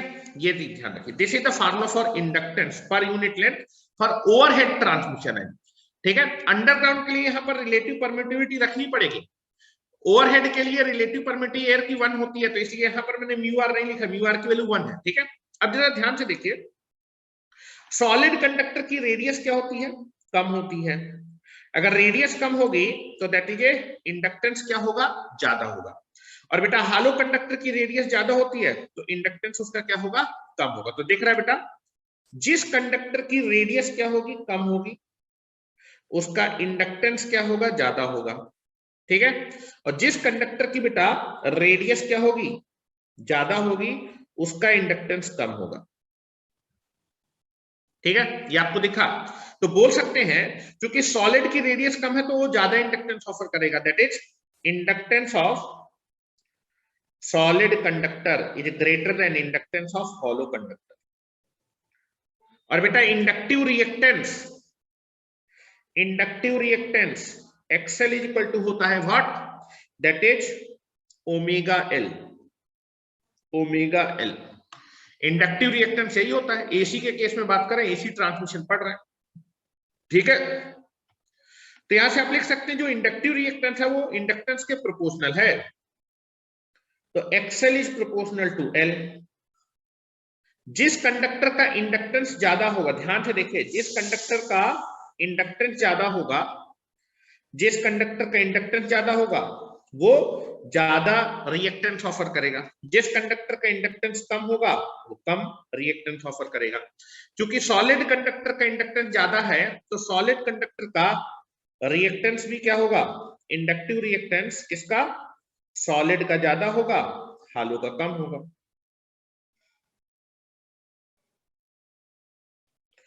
और बेटा जिस कंडक्टर का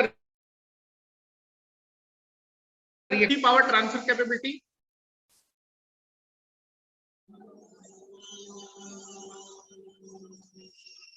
Kamlesh Kumar, current carrying capacity क्या है भैया, करंट को कैरी करने की क्षमता। पगला गए हो का तुम बेटा, पढ़ाई छोड़ दो, जाके जो है लौकी भाजी उगाओ जो है खेत में जाके। कैरिंग कैपेसिटी क्या है,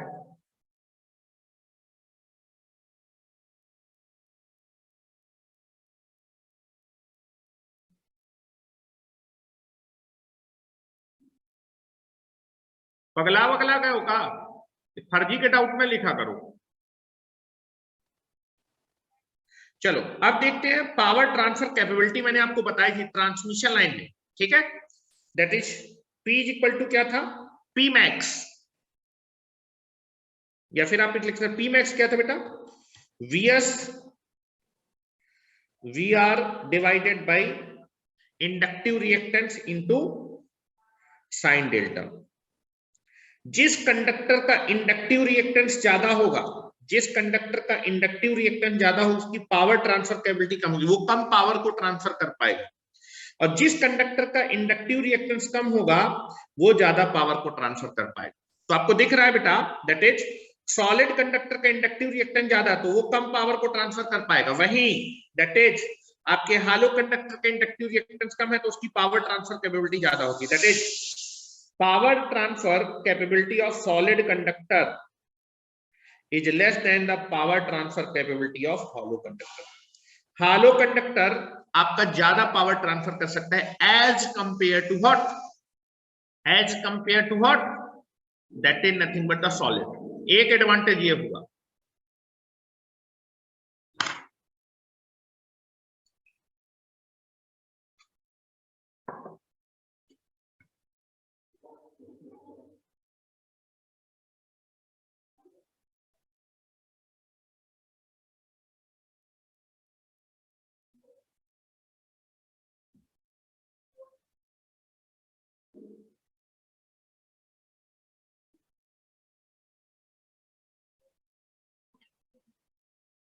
पहला एडवांटेज मैंने आपको बताया कि हालो कंडक्टर की पावर ट्रांसफर कैपेबिलिटी सॉलिड से ज्यादा हो।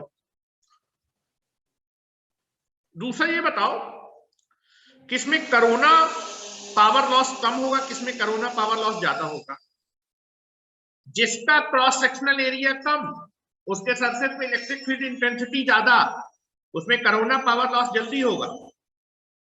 जिसका बेटा क्रॉस सेक्शनल एरिया ज्यादा होगा उस कंडक्टर के सरफेस में इलेक्ट्रिक फील्ड इंटेंसिटी कम होगा, उसमें कोरोना पावर लॉस कम होगा। For same current carrying capacity किसका बेटा क्रॉस सेक्शनल एरिया ज्यादा है, हालो की सॉलिड, सॉलिड का कम है हालो का ज्यादा है। हालो के कंडक्टर के सरफेस में इलेक्ट्रिक फील्ड इंटेंसिटी कम होगी, उसमें कोरोना पावर लॉस कम होगा, ठीक है। अगर जनरेटर के टर्मिनल में कोरोना पावर लॉस होगा तो पावर आपकी लीक कर जाएगी, आउटपुट टर्मिनल में कम ही पावर मिलेगी, तो कोरोना पावर लॉस कम होना चाहिए।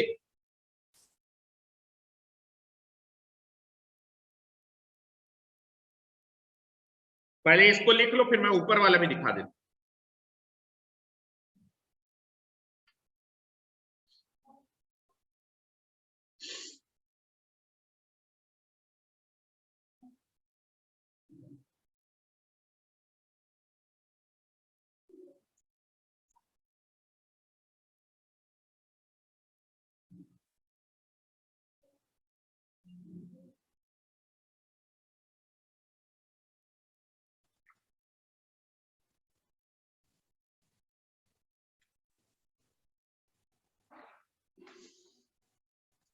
हो गया,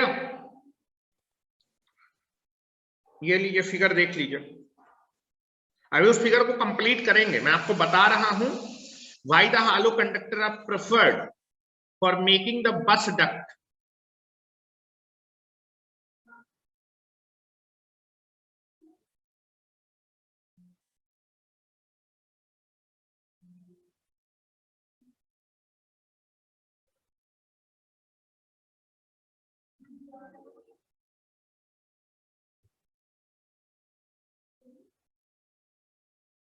ठीक है, दूसरा यहां पर लिख रहा हूं,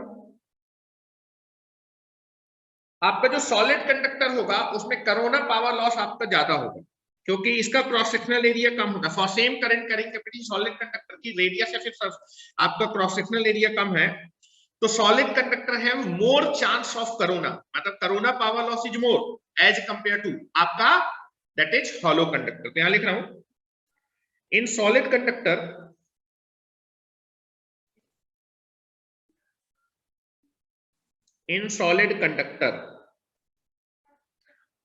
the corona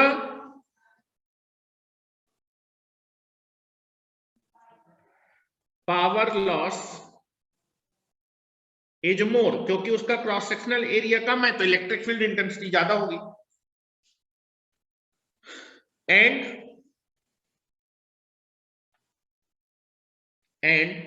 in hollow conductor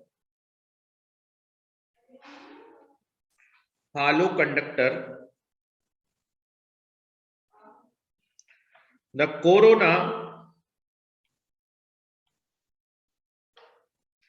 power loss is low. दूसरा एडवांटेज,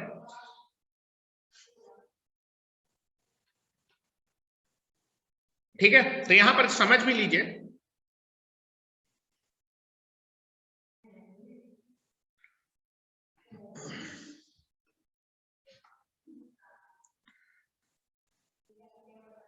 ठीक है। यहां देखिए, आप अपने जनरेटर के आउटपुट में ज्यादा पावर भेजना है, क्योंकि जितनी ज्यादा पावर आप ट्रांसफर कर पाएंगे उतना ज्यादा आपका जो लोड होगा वो पावर कंज्यूम करेगा, उतनी ज्यादा जो है क्या करेगा, आपको वर्क डन प्रोवाइड करेगा। तो आप देखेंगे कि अगर मान लीजिए यहां पर अगर मैं सॉलिड कंडक्टर यूज करूंगा तो उसमें कोरोना पावर लॉस ज्यादा होगा। कोरोना पावर लॉस की वजह से कुछ पावर स्पार्किंग के तौर पे आपकी जो है क्या हो जाएगी, हीट के फॉर्म में डिसिपेट हो जाएगी, कम ही पावर आपके आउटपुट में जाने वाली है। तो हालो कंडक्टर में कोरोना पावर लॉस का चांस कम होता है। दूसरा, इसकी पावर ट्रांसफर कैपेबिलिटी ज्यादा होती है। दूसरा, तीसरा पॉइंट आप बता रहे हैं कि आपका सॉलिड कंडक्टर में स्किन और प्रॉक्सिमिटी इफेक्ट ज्यादा हो। स्किन और प्रॉक्सिमिटी इफेक्ट जो होता है वो एसी के केस में होता है, डीसी के केस में इफेक्ट नहीं देखा जाता। जब भी आप किसी कंडक्टर से एसी करंट को पास करते हैं, जब भी आप किसी कंडक्टर से एसी करंट को पास करते हैं तो एसी के लिए वो कंडक्टर ज्यादा रेजिस्टेंस ऑफर करता है as compare to DC. Same conductor लूंगा, अगर मैं इससे एसी करंट पास करूंगा तो ये ज्यादा रेजिस्टेंस ऑफर करेगा एसी के लिए। वही सीसी कंडक्टर से अगर मैं डीसी पास करूंगा तो यही कंडक्टर कम रेजिस्टेंस ऑफर करेगा डीसी के लिए। तो डीसी के केस में रेजिस्टेंस अगर कम ऑफर कर रहा है तो पावर लॉस डीसी के केस में कंडक्टर में कम होगा। वहीं अगर एसी करंट पास करेंगे तो आपका सेम रेजिस्टेंस ज्यादा, सेम कंडक्टर ज्यादा रेजिस्टेंस ऑफर करेगा, ठीक है। और ज्यादा रेजिस्टेंस की वजह से एसी के केस में पावर लॉस ज्यादा होगा, जिसकी वजह से इफिशियंसी कम हो जाएगी, ठीक है। और अगर रेजिस्टेंस ज्यादा होगा तो वोल्टेज ड्रॉप ज्यादा होगा, रेगुलेशन आपका ज्यादा होगा। रेगुलेशन ज्यादा होगा तो दैट इज आप बोलेंगे दैट इज द आपका जो है फ्लक्चुएशन भी आपका ज्यादा होगा, ठीक है। और ये आपका जो है होता है कि कोई भी कंडक्टर एसी के लिए ज्यादा रेजिस्टेंस क्यों ऑफर करता है, इसके दो रीजन होते हैं। क्योंकि एसी के केस में कंडक्टर में दो इफेक्ट पिक्चर में आते हैं। पहला एक होता है स्किन इफेक्ट और दूसरा होता है प्रॉक्सिमिटी इफेक्ट। स्किन इफेक्ट होता है कि जब आप किसी कंडक्टर से एसी करंट पास करते हैं तो most of the current conductor की स्किन से पास करता है, पूरे क्रॉस सेक्शनल एरिया से करंट पास नहीं करता। एसी करंट, अगर मैं किसी कंडक्टर में एसी करंट को पास करूंगा तो एसी करंट जो होगा वो कंडक्टर के सरफेस में क्या होगा, जमा होता जाएगा। मतलब मोस्ट ऑफ द करंट पूरे क्रॉस सेक्शनल एरिया से पास ना करके सरफेस से, आउटर सरफेस से पास करेगा, जिसकी वजह से effective cross sectional area current के फ्लो के लिए कम हो जाएगा। अगर एरिया कम हो जाएगा इफेक्टिव एरिया तो रेजिस्टेंस बढ़ जाएगा। डीसी के केस में जो करंट होगा वो पूरे क्रॉस सेक्शनल एरिया से पास करेगा। अभी देखेंगे कैसे पास करेगा, we will discuss some point में आपको बता दूंगा जिससे कि आप लोग समझ सके। बाकी डिटेल में डिस्कस करूंगा, एक लेक्चर की दोनों चीजें हैं, ठीक है। तो due to the skin and proximity effect same conductor AC के लिए ज्यादा रेजिस्टेंस ऑफर करता है, डीसी के लिए कम। तो आप देखेंगे कि सॉलिड कंडक्टर में स्किन और प्रॉक्सिमिटी इफेक्ट ज्यादा होता है। स्किन और प्रॉक्सिमिटी इफेक्ट जितना ज्यादा होगा उतना ज्यादा रेजिस्टेंस क्या होगा, ऑफर करेगा कंडक्टर। और जितना ज्यादा रेजिस्टेंस ऑफर करेगा उतना ज्यादा उस कंडक्टर में पावर लॉस होगा। अगर कंडक्टर में पावर लॉस ज्यादा हुआ, हेलो, अगर सॉलिड कंडक्टर है उसमें स्किन प्रॉक्सिमिटी ज्यादा रेजिस्टेंस ऑफर करेगा तो पावर लॉस ज्यादा होगा। पावर लॉस ज्यादा होगा, ड्रॉप ज्यादा होगा तो आउटपुट टर्मिनल में वोल्टेज भी कम मिलेगा। Most of the power loss में चली जाएगी तो आउटपुट टर्मिनल में ज्यादा पावर ट्रांसफर नहीं हो पाएगी, इसीलिए बोला जाता है पावर ट्रांसफर का एलडीजी मोड। तो मैं लिख देता हूं, एक और रीजन है इन सॉलिड कंडक्टर, और इस चीज को मैं दिखाऊंगा। सॉलिड कंडक्टर का या फिर स्किन और प्रॉक्सिमिटी इफेक्ट एरिया पे डिपेंड करेगा। एरिया अगर कम होगा, hello, area that is area, ठीक है। तो स्किन और प्रॉक्सिमिटी एरिया पे डिपेंड करता है, ठीक है। सॉलिड कंडक्टर में स्किन और प्रॉक्सिमिटी इफेक्ट ज्यादा होता है। जितना ज्यादा स्किन और प्रॉक्सिमिटी इफेक्ट ज्यादा होगा उतना ज्यादा वो कंडक्टर रेजिस्टेंस ऑफर करेगा। More resistance more power loss, ठीक है। देखेंगे इन solid conductor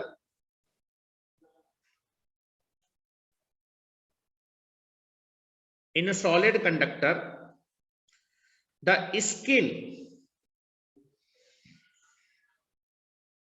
and proximity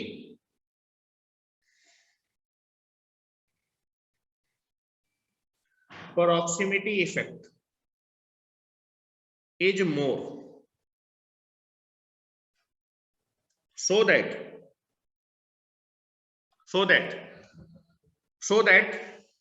solid conductor में स्किन और प्रॉक्सिमिटी इफेक्ट ज्यादा होता है, जिसकी वजह से ये कंडक्टर ज्यादा रेजिस्टेंस ऑफर करेगा। सेम करंट जब पास करेंगे तो सेम करंट के सॉलिड कंडक्टर में स्किन प्रॉक्सिमिटी ज्यादा होगा तो वो ज्यादा रेजिस्टेंस ऑफर करेगा as compare to hollow conductor, so that power loss in the resistance ज्यादा होगा तो पावर लॉस ज्यादा होगा, so power loss in the solid conductor is high।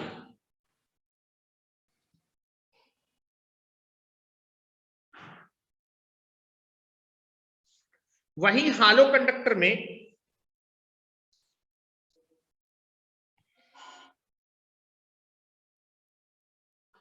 In hello conductor,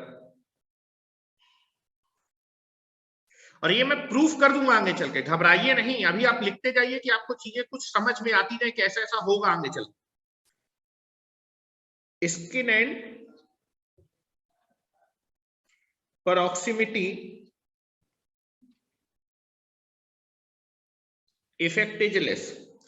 अगर हालो कंडक्टर में इसका इफेक्ट कम होता है तो हालो कंडक्टर में जब सेम करंट पास करेंगे तो हालो कंडक्टर कम रेजिस्टेंस ऑफर करे तो पावर लॉस कम होगा, so that power loss in the hollow conductor is low। इन सब रीजन की वजह से आपके जनरेटर के आउटपुट टर्मिनल को हॉलो कंडक्टर से बनाया जाता है, जिनको बस डक्ट बोलते हैं। For the above reason, for the above regions, for the above regions the bus duct, that is output terminal of generator, जिनको हम output terminals of generator are made up of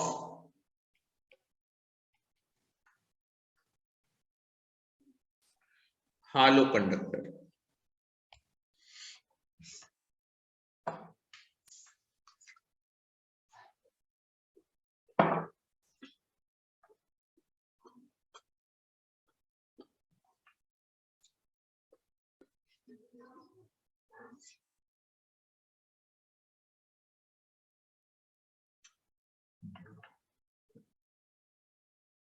तो बस duct heading डाल दीजिए, उसमें मैं एक ही जगह पे सब चीज लिखा देता हूं।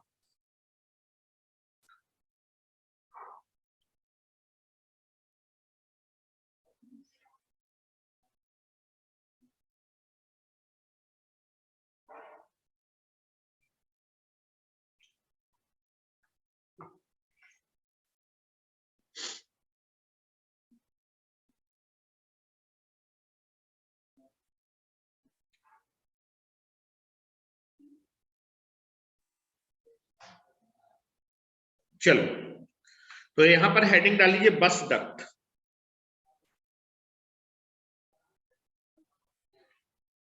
बस डक्ट क्या होती है, लिखें output terminal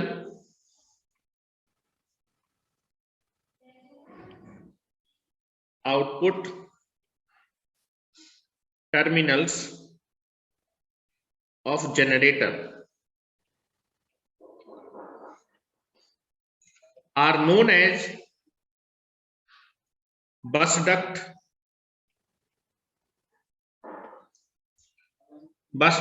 and it is made up of hollow conductor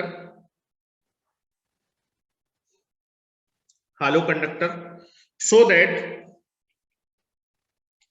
hollow conductor के बनाने से पावर ट्रांसफर कैपेबिलिटी ज्यादा होगी, so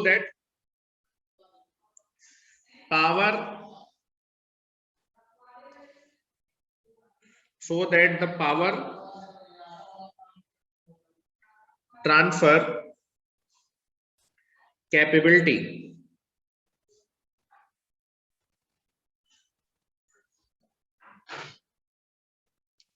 of the generator is increased.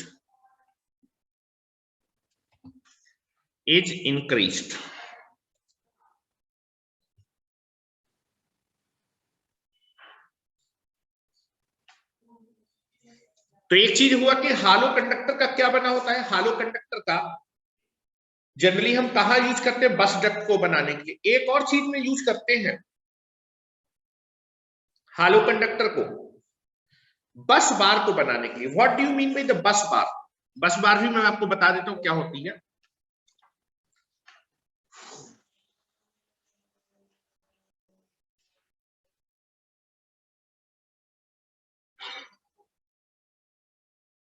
देखो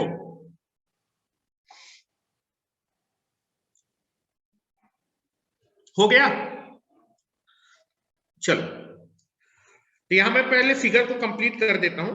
ये आपका जनरेटर है, जनरेटर के आउटपुट टर्मिनल को बस बार बोलते हैं, जो कि हालो कंडक्टर के बने होते हैं। अब जनरेशन आपका जो होता है वो बहुत लो पावर सर्किट में होता है, लो पावर लेवल पे होता है। इस पावर को यूटिलाइज करने के लिए हम इसको ट्रांसमिट करते हैं। क्या करते हैं? ट्रांसमिट जब हम करते हैं तो हाई वोल्टेज लेवल पे करते हैं, ठीक है, हाई वोल्टेज लेवल। तो इस वोल्टेज लेवल को बढ़ाने के लिए हमें स्टेप अप ट्रांसफार्मर यूज करना होगा, ठीक है। ध्यान से देखिए, तो जनरेटर के आगे क्या लगा होगा? स्टेप अप ट्रांसफार्मर लगा होगा, ठीक है, step up transformer. This is step up transformer,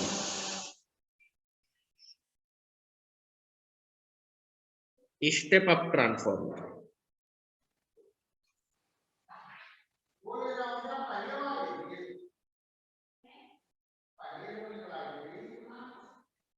ये स्टेप अप ट्रांसफार्मर क्या करेगा? आपके इस 22 केवी को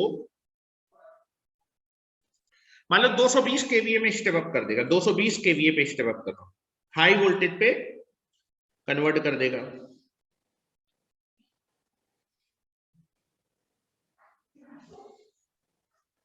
नाउ ये स्टेप अप ट्रांसफार्मर है, ठीक है। अब यहां पर आप देखेंगे ट्रांसफार्मर में पहले एलिमेंट सर्ज अरेस्टर लगा होता है, सर्ज अरेस्टर या फिर इसको लाइटनिंग अरेस्टर बोलते हैं। लाइटनिंग अरेस्टर, मान लो कोई लाइटनिंग स्ट्रोक आया, वो ट्रांसफार्मर में अगर चला जाएगा तो ट्रांसफार्मर कोर वोल्टेज को डैमेज कर जाएगा। तो ट्रांसफार्मर में सबसे पहला, प्राइमरी और सेकेंडरी में सबसे पहले जो इक्विपमेंट होता है अर्थ अरेस्टर होता है, या फिर आपका जो है लाइटनिंग अरेस्टर भी है, ठीक है, या फिर सर्ज अरेस्टर भी बोलते हैं, ठीक है। उसके बाद आइसोलेटर लगा होता है। क्या लगा होता है? Isolator. Isolator will be there, ठीक है। तो यहां मैंने सर्ज अरेस्टर या फिर लाइटनिंग अरेस्टर नहीं दिखाया है। उसके बाद क्या लगा होता है? आइसोलेटर।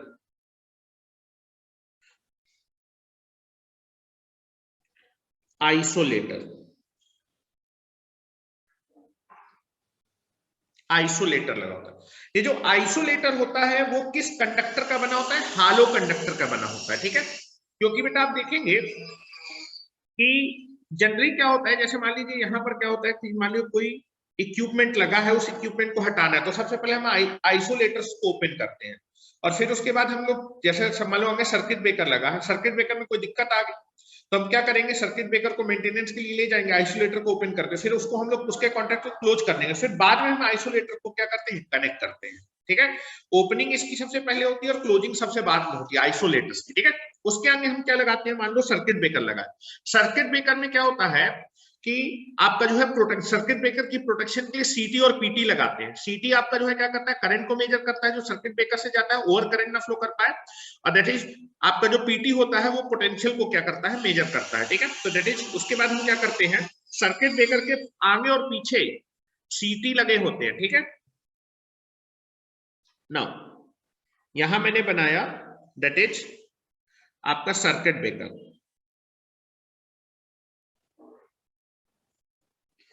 सर्किट ब्रेकर के आगे और पीछे ये current transformer number of turn इसमें क्या होते हैं, कम होते हैं।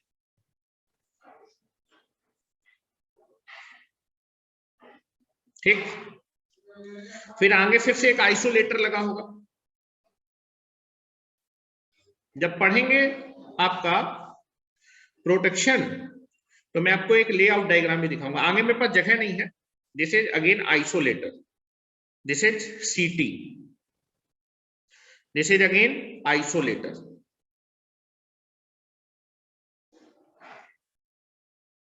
आइसोलेटर, ठीक है। सीटी के साथ साथ आपका पीटी लगा होता है पोटेंशियल को मेजर करने के लिए।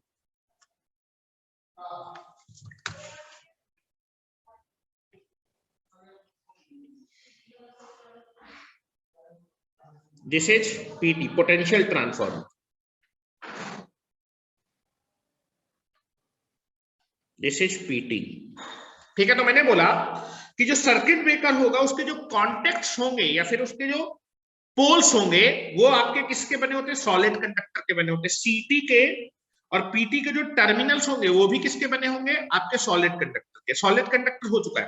हालो कंडक्टर का क्या क्या बना होता है, जो बस डक्ट होती है वो हालो कंडक्टर के बने होते हैं। जो आइसोलेटर के होता है वो भी किसका बना होता है, आपका किसका बना होता है, हालो कंडक्टर का बना होता है। और बस बार भी एक चीज होती है, ठीक है। यहां पर हम क्या करते हैं, जनरेटर को पहले हम क्या करते हैं, जनरेटर के को बस बार से कनेक्ट करते हैं और बस बार के आगे क्या लगाते हैं, ट्रांसफार्मर लगाते हैं, ठीक है।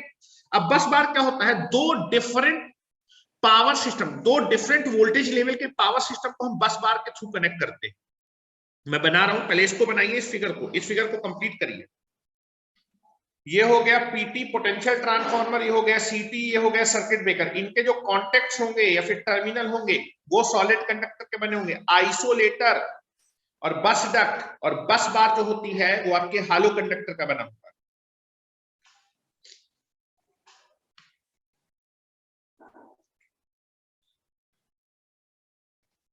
अच्छा, इस फिगर को मैं थोड़ा सा कट करके यहां पर ले आता हूं, ध्यान से देखिएगा।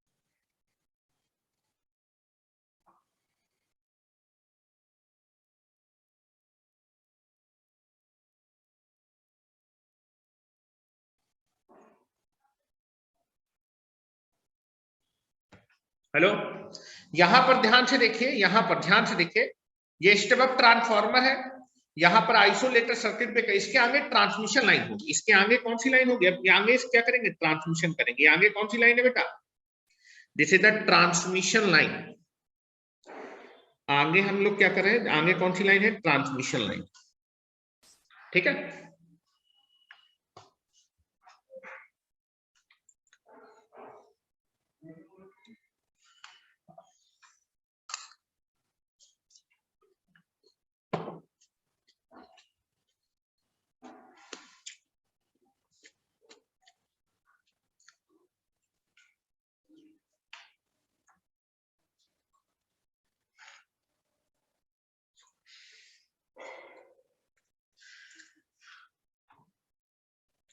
इस फिगर को बना लीजिए।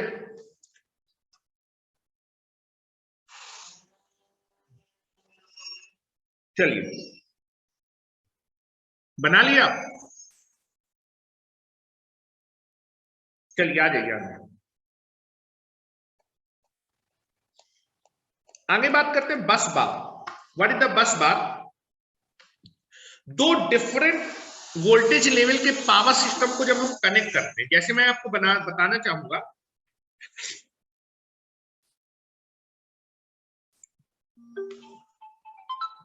एक मिनट।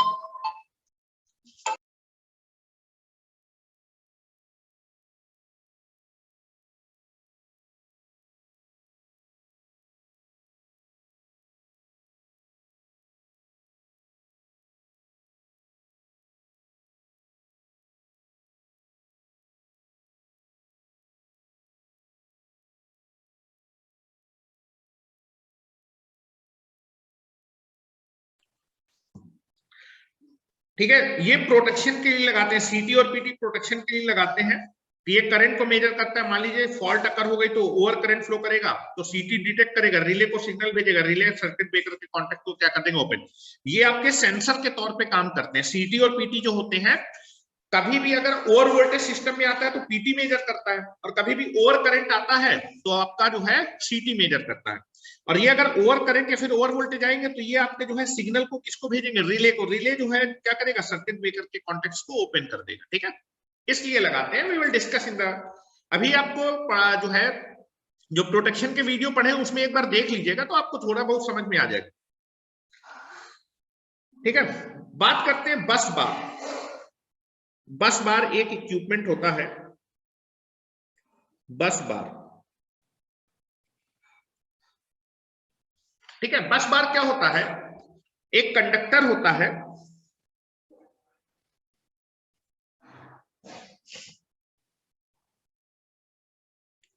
जैसे जो बस बार ये कंडक्टर, जैसे नेटवर्क में नोड होता था उसी तरह पावर सिस्टम में बस बार होती है। बस बार से क्या होता है, यहां से इनकमिंग लाइन आती है और यहां पर आपकी कौन सी लाइन होती है, इसके आगे आउटगोइंग लाइन होती है। तो दो डिफरेंट पावर सिस्टम को हम डायरेक्ट नहीं कनेक्ट करते, किसके थ्रू कनेक्ट करते हैं, बस बार के थ्रू कनेक्ट करते हैं। क्या होता है, यहां से इनकमिंग लाइन आती है, मान लीजिए इसको मैंने यहां पर लपेट दिया, इनकमिंग लाइन है या फिर इनकमिंग फीडर्स। ठीक है, ये इनकमिंग लाइन है। ठीक है, these are the incoming lines.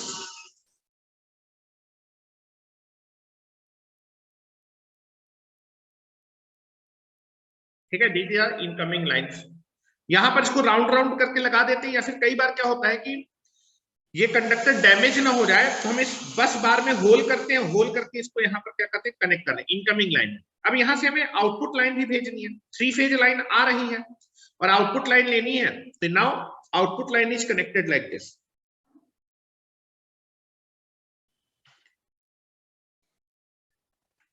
These are the output line. ठीक है, दीज आर द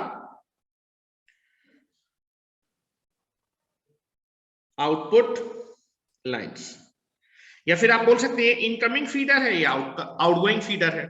ठीक है, आउटपुट लाइन या फिर आउटगोइंग लाइन।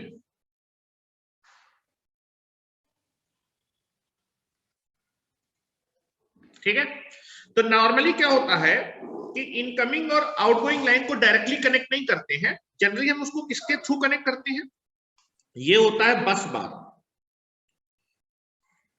बस बार, this is the bus bar. बस बार, ठीक है, बस बार के थ्रू कनेक्ट करते हैं दो डिफरेंट पावर लेवल को। जैसे इनकमिंग पावर सिस्टम है, आउटगोइंग पावर सिस्टम है, इनको हम डायरेक्ट कनेक्ट नहीं करते, बस बार के थ्रू कनेक्ट करते हैं। तो जो बस बार होता है वो जनरली किस कंडक्टर का बना होता है, ये जनरली बना होता है हालो कंडक्टर का। किसका होता है ये,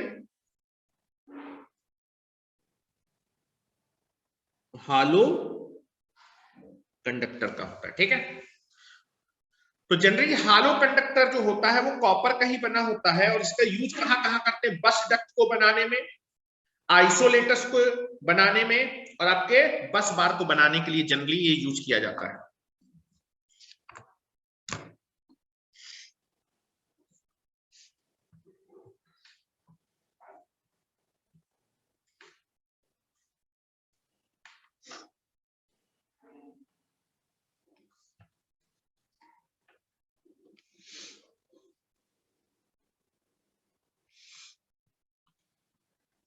हो गया, तो जरा हालो कंडक्टर का एप्लीकेशन लिख लीजिए, हेडिंग डाल लीजिए हालो कंडक्टर का यूज का एप्लीकेशन।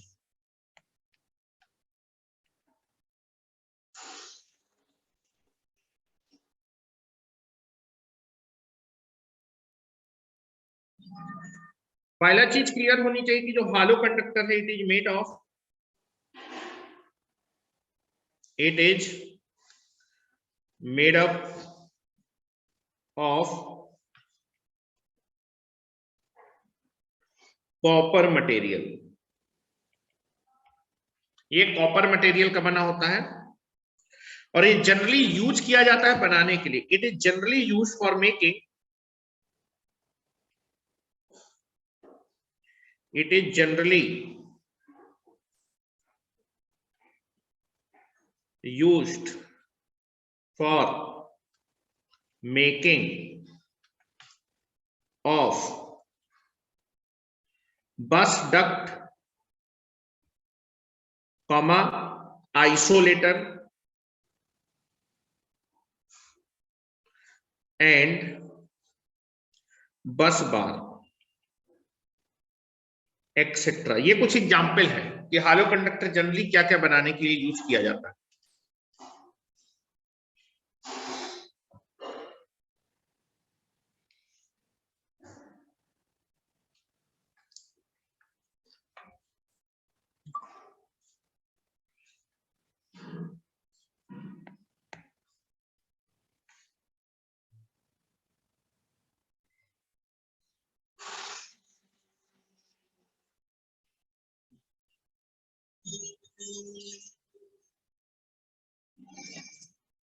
नेक्स्ट अब बात करते हैं, दो कंडक्टर हो गए, एक सॉलिड कंडक्टर एप्लीकेशन बता दिया, दूसरा आपका जो है हालो कंडक्टर, जो आपको कहां कहां देखने को मिलता है।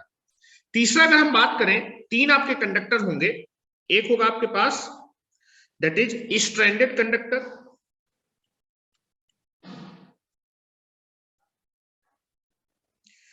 Stranded conductor. स्ट्रैंडेड कंडक्टर में भी दो कंडक्टर होंगे, एक तो होमोजीनियस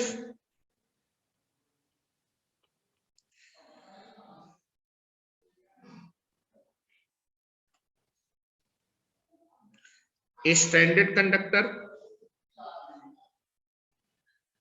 और दूसरा आपके पास होगा that is composite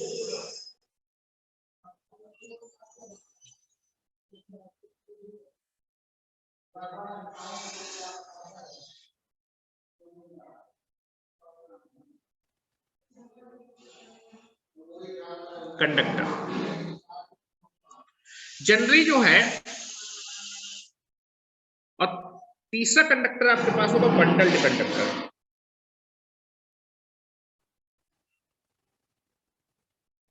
bundled conductor generally stranded conductor और बंडल्ड कंडक्टर जो होते हैं, ये आपको कहां देखने को मिलते हैं? जनरली ट्रांसमिशन और डिस्ट्रीब्यूशन में।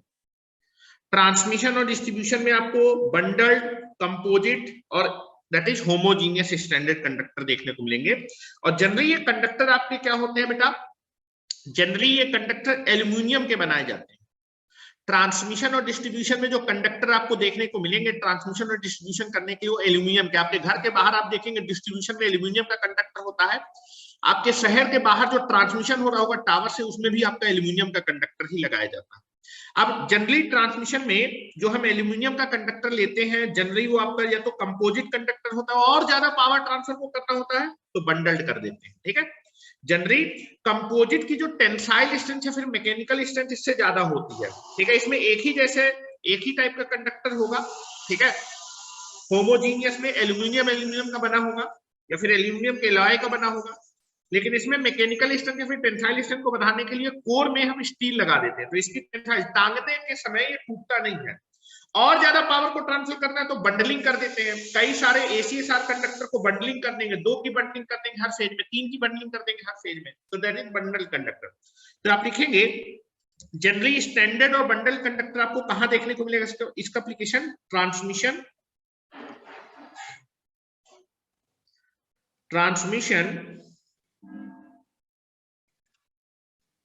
And distribution.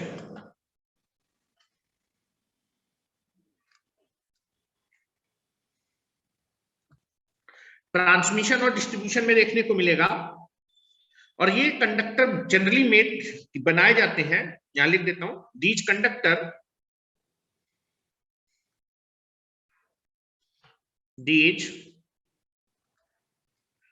Conductors are generally made up of aluminium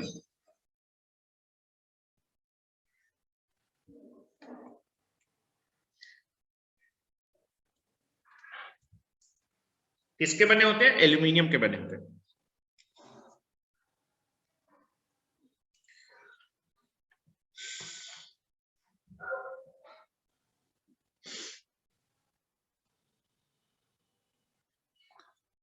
next heading डाल लीजिए स्किन इफेक्ट। लेकिन स्किन इफेक्ट में आपको अभी पढ़ा नहीं रहा हूं, आगे की चीजें आपको थोड़ी सी समझ में आए इसलिए मैं आपको ओवरव्यू दूंगा। स्किन और प्रॉक्सिमिटी इफेक्ट जब कंडक्टर वाला टॉपिक खत्म हो जाएगा, हम लोग रेजिस्टेंस जब कैलकुलेट करने जाएंगे, calculation of resistance of the conductor, तो we will discuss separately skin and proximity effect, ठीक है।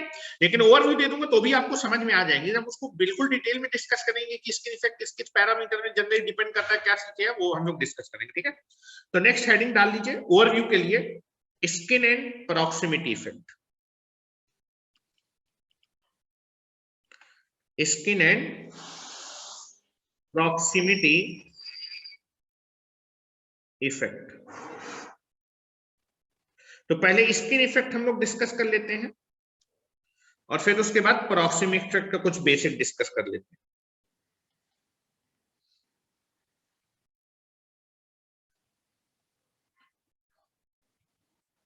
अच्छा, ये दोनों इफेक्ट किस केस में देखे जाएंगे? एसी के केस में कि डीसी के केस में? स्किन और प्रॉक्सिमिटी इफेक्ट हमेशा एसी के केस में एग्जिस्ट करते हैं, जब एसी करंट पास किया जाता है। बिल्कुल, जब आप जो है स्ट्रैंडेड कंडक्टर में क्या करते हैं, पतले पतले कंडक्टर होते हैं, उनमें कोटिंग की होती है इंसुलेशन की, और फिर उनको आपस में आप क्या करते हैं, बाइंडिंग करते हैं उनकी, ठीक है। नहीं तो अगर मान लो मैं इंसुलेशन की परत नहीं चढ़ाऊंगा तो आपस में शॉर्ट नहीं हो जाएंगे, ठीक है। हर एक कंडक्टर में अगर स्टैंडर्ड कंडक्टर जब आप उसको चाकू से अगर छीले ना तो आप देखेंगे उसके ऊपर से पतली पतली लेयर निकलने लगेगी इंसुलेशन की, दिखती नहीं है आंखों से, वार्निश की कोटिंग होती है। लेकिन अगर आप उसको चाकू से छीलेंगे ना, जैसे मान लीजिए आपके घर में जो कंडक्टर है जिसमें कई सारे पतले पतले रेसे वाला कंडक्टर होता है, उसमें से एक कंडक्टर को निकालिएगा, चाकू से उसको छीलिएगा तो हल्की हल्की लेयर निकलना स्टार्ट हो जाएगी, इंसुलेशन की लेयर, ठीक है।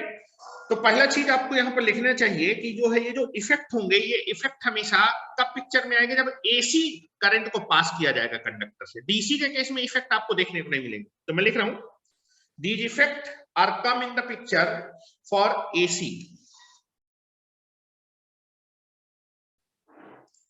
These two effect, these two effect are consider in the conductor, consider in the conductor when AC मतलब alternating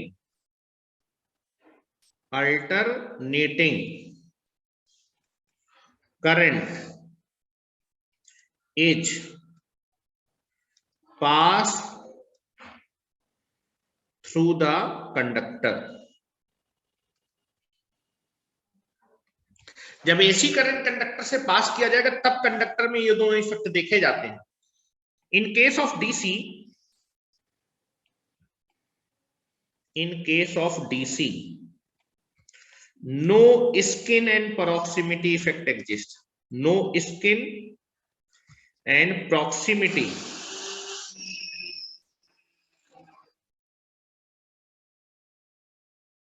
effect exist in the conductor।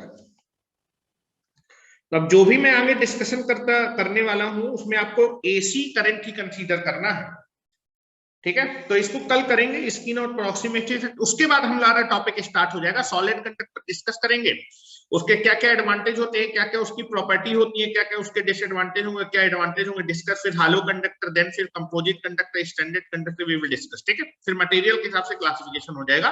तो अभी टॉपिक स्टार्ट करने से पहले मैंने आपको थोड़ा सा बेसिक बताना चाहा है कि आप लोग बेसिक चीजें समझ जाए कि क्या क्या चीजें होने वाली है, ठीक है। बाकी 3 बजे से पावर इलेक्ट्रॉनिक्स में हम लोग फायरिंग सर्किट पढ़ रहे थे, आगे हम लोग फायरिंग सर्किट को डिस्कशन करेंगे, ठीक है। चलिए, thank you very much and stay connected with the engineers. क्या हो गया टेक्नो स्पार्क?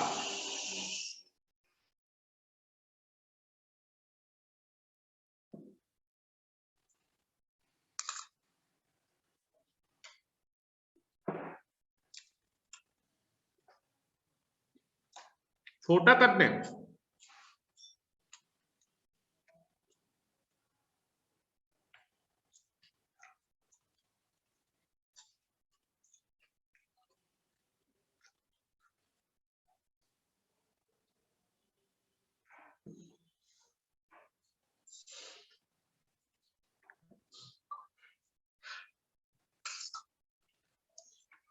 अभी ट्रांसमिशन पढ़ा लें तो कुछ नहीं, उसके बाद जनरेशन का रिमेनिंग पोर्शन करा दूंगा मैं, परेशान ना हो, तुम्हारे पेपर से पहले समझ कि पेपर कंप्लीट कर दूंगा।